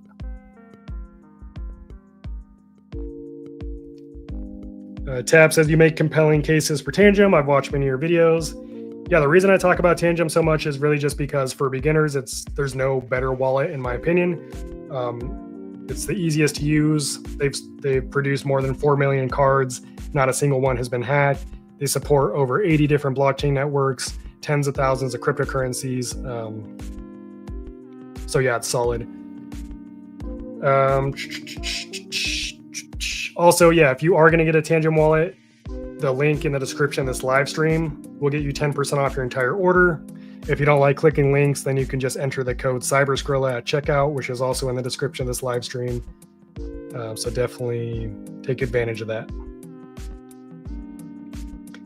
Lean and Scream. For clarification, sending my crypto from an exchange to Cold Wallet is not connecting my Cold Wallet to the exchange or DEXs. That is correct. Sending your crypto from one, account to another is not connecting your Cold Wallet.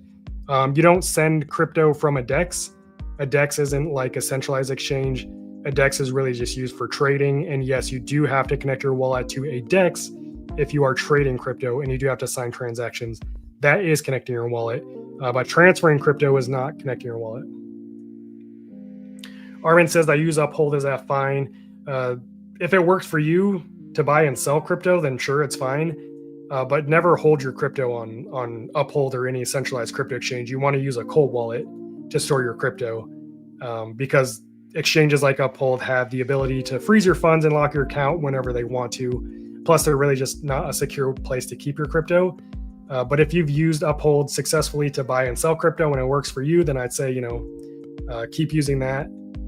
Personally, I don't use Uphold, and I've heard a lot of complaints with them. But again, if it's what works for you, then that's fine. Just don't keep your crypto there. The Talking Toucan, you got it. That's exactly right. You won't use your main cold storage wallet to interact with the DEX, but you'll use a fresh cold wallet to interact instead. Perfect. Tab Nebraska, thanks for addressing my question. You are very welcome. And let me know if you have any more questions. Denton says, does the exchange fees fluctuate based on current network volume, or are they more or less fixed based on the exchange used? So with exchange fees, there's a lot that goes into it. It depends on the cryptocurrency that you're using. They charge different fees for different cryptocurrencies. It also depends on what was I going to say? I think like network fees. Depending on what network you're using, they all have different fees. And then, of course, every crypto exchange has their own fees. Coinbase has some of the highest fees. So yeah, it just depends on a lot of things. Nobody's Songwriting Group says, thanks for the answers. You're welcome. Work with Mike. I just answered this question. The Tangem app is 100% open source and viewable on GitHub. Tangem's firmware is closed source.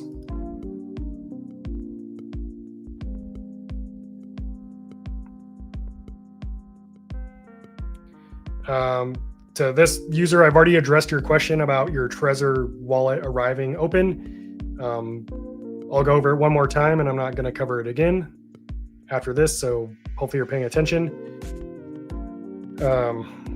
It is possible that someone could put a fake Trezor wallet in your box. It's pretty unlikely. But again, the two things you need to check.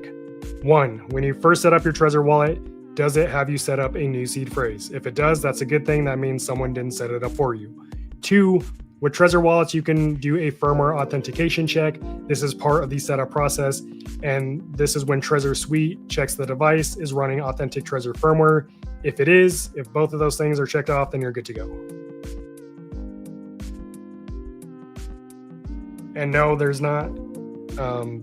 It's very unlikely that someone would put a malware on a fake hardware wallet to infect your PC. I've never heard of that happening. That would be, that'd be weird. Arminate, you can change who you buy from. If Kraken is better, I'll switch. I mean, like I said, if Uphold works for you, then it works for you. I don't think it's a bad idea to have multiple crypto exchange accounts either, in case, one of your accounts gets frozen or something and you want to use a different exchange. So if you want to try Kraken, I don't see any harm in setting up an account there as well. So yeah, it really just depends. Olga says, besides Kraken, what crypto exchanges would you recommend regarding less headache about documents, freezes, etc.? Olga, the only exchange I use is Kraken. Once I find an exchange that works for me, I don't change. I've been using Kraken for years now without any issues, so I can't comment on other exchanges, except for Coinbase is still trash. But I will say, like, I have accounts on multiple crypto exchanges just for backup, but I don't use those accounts unless I need to. So for me, Kraken is the one.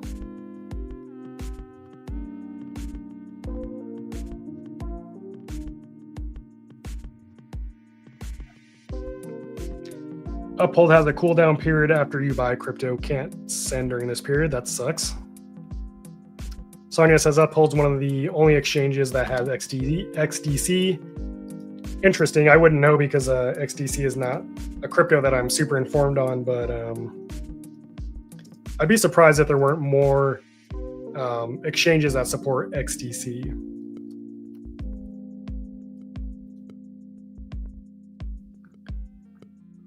But let me check. I could be wrong.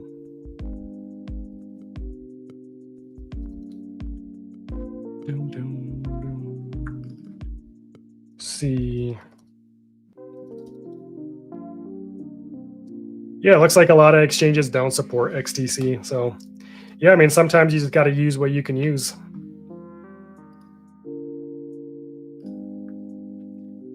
Lean and Scream says, so 2 cold wallets, one for storage and other for sell transactions. Not necessarily. It depends how you're selling the crypto. Like for me, I send my crypto back to the exchange and I sell it there. If you're doing it that way, then you can get away with one cold wallet. If you plan on connecting your wallet to decentralized exchanges and swapping crypto, then yeah, you'd want a different wallet. But you can also sell, in terms of selling, you could sell from the exchange, which again, you would transfer your crypto to the exchange. You can sell directly from your cold wallet, which uses centralized exchanges, or you could use a DEX. The only case where you would probably want a separate cold wallet is if you're swapping crypto on a DEX.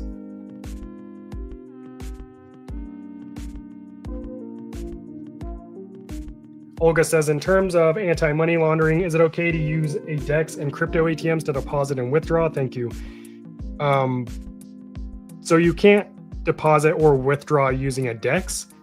DEX isn't a way that you on and off ramp crypto. You can't turn fiat into cash and vice versa using a DEX.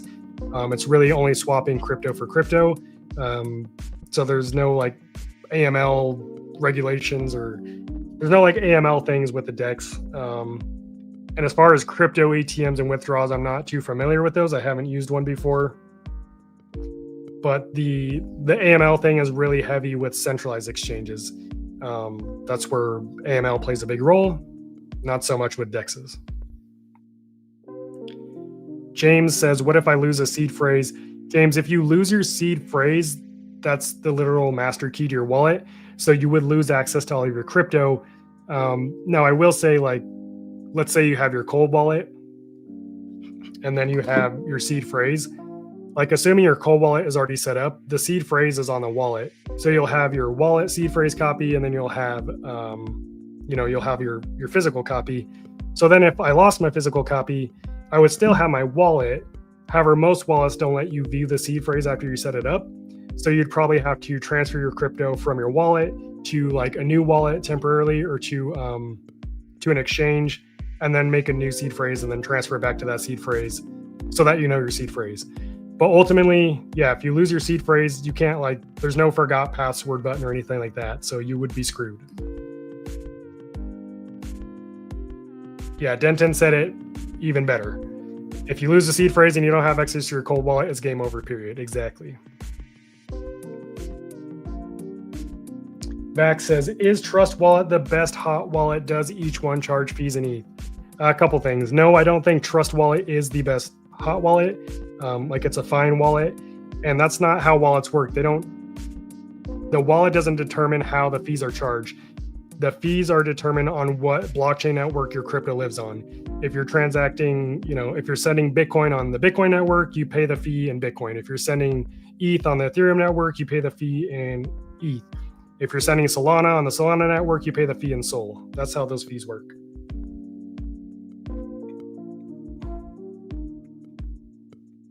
Uh, Colonel, I don't know how to say your name. I'm sorry. I don't do investment advice on this channel, so I'm sorry I can't answer that for you.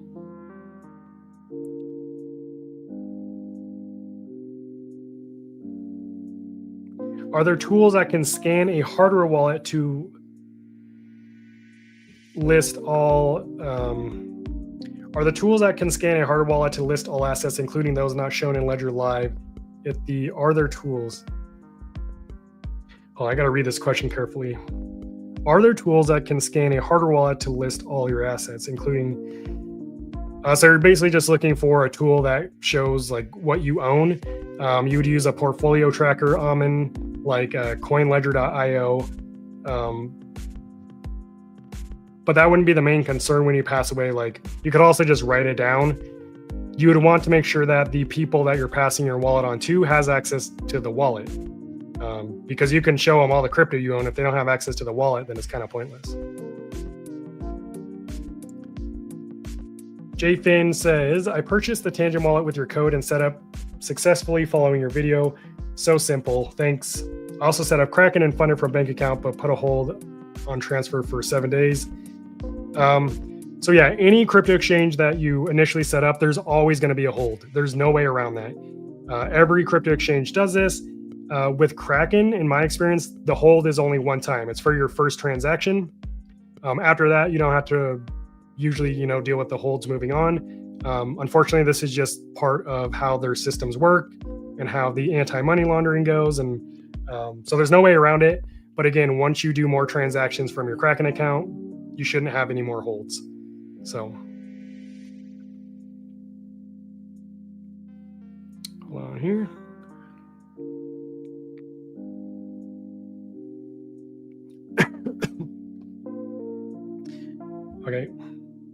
Okay, my friends.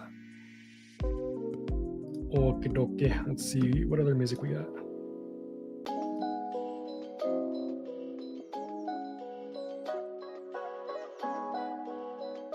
All right, I was kind of digging this song.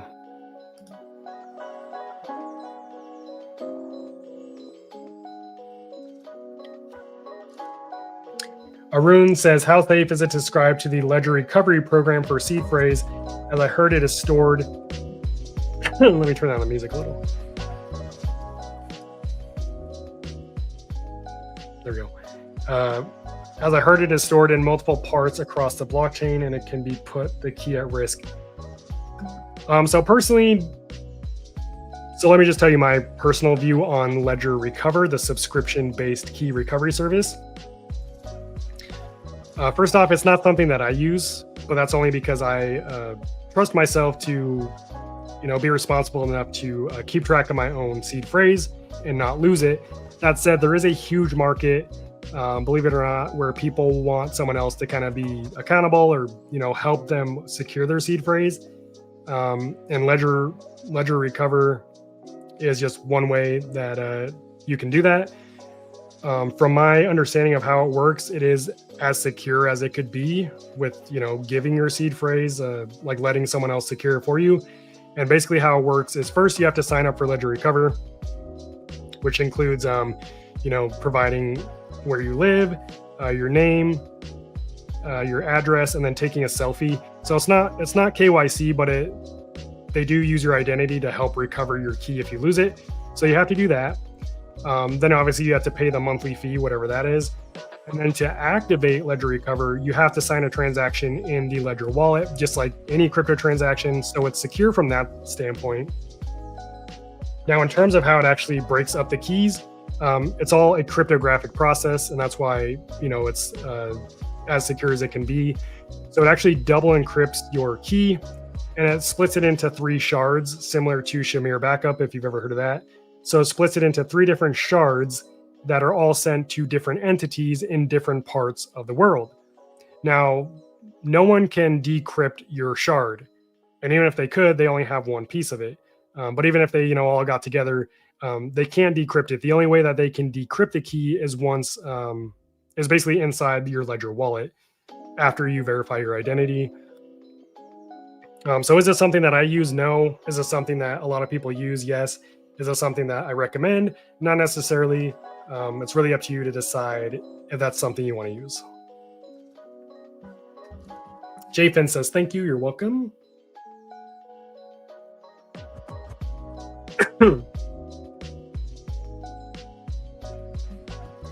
Olga says, I heard banks don't really like when their clients buy and sell crypto, especially large sums. If you need to sell lots of crypto and get fiat in your bank account, what do you do? What paperwork? There's no paperwork you have to do. And all the banks I've talked to don't have any problem with, fiat coming from crypto exchanges. It's not like banks touch any of the crypto. It's all cash to them. So what you're doing is you're sending cash from your crypto exchange account to your bank account. And when I talked to customer support at one of the banks, they told me they have clients who deposit millions of dollars in one go without any issues. So I'm not sure where you're hearing that information, and it's probably dependent on where you live in the bank. But here in the United States, most banks don't have a problem with you depositing cash from a crypto exchange.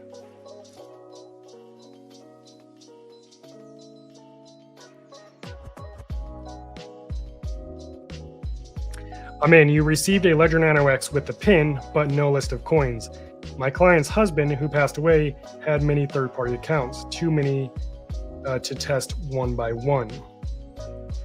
I see.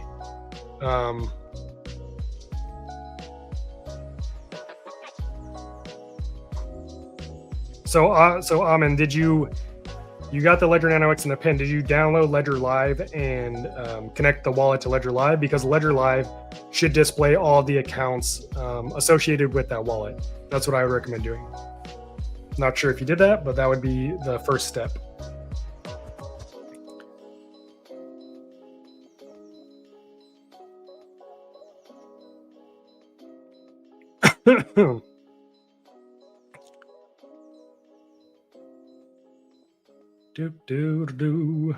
Shout out to all my Twitter supporters out there. We have 128 people tapping in from Twitter. I appreciate every single one of you. And of course, I appreciate all my OGs here on YouTube as well.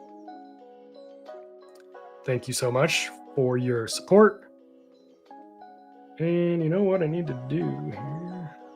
I really need to charge my phone.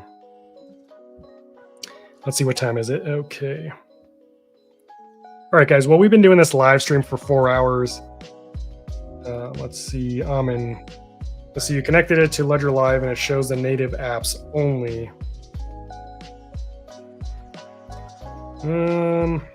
Yeah, I'd really have to think about this. I'd really have to think about this. I can't think about how you'd go about this. Again, Amin, I would probably go to coinledger.io, create an account, and use their portfolio tracker.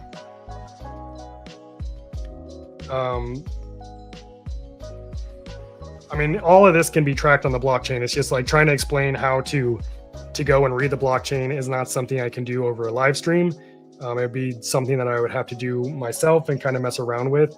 But everything is tracked on the blockchain. That's why I say go to coinledger.io, and you can enter the wallet's receiving address there. You can connect the wallet as view only, and that should show you all the crypto associated with the wallet. So I would go to coinledger.io and do that. And coinledger.io is it's simple. You connect your wallet, and it's going to basically, aggregate all the data from the blockchain and bring it to you, and you'll be able to see all the coins. So that's how you do it. Go to CoinLedger. Let's see, CoinLedger. I'll post it in the chat real quick. CoinLedger.io.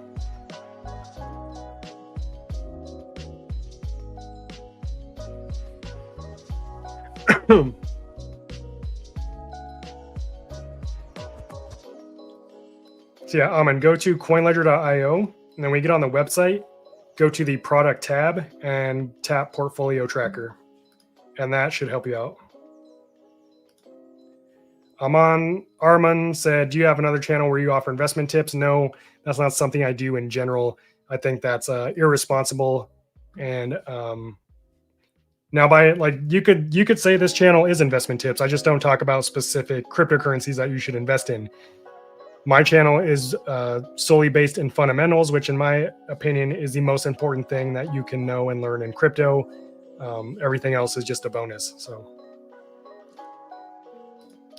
Adam Black says, does Tangem really not work on NFC compatible tablets? That's true. Tangem only works with iOS and Android mobile devices. All right, guys. Well, I appreciate you all for tuning in on this Friday. I got to get out of here, and we'll see you next week. Thanks for hanging out with me. God bless, and peace out, everyone.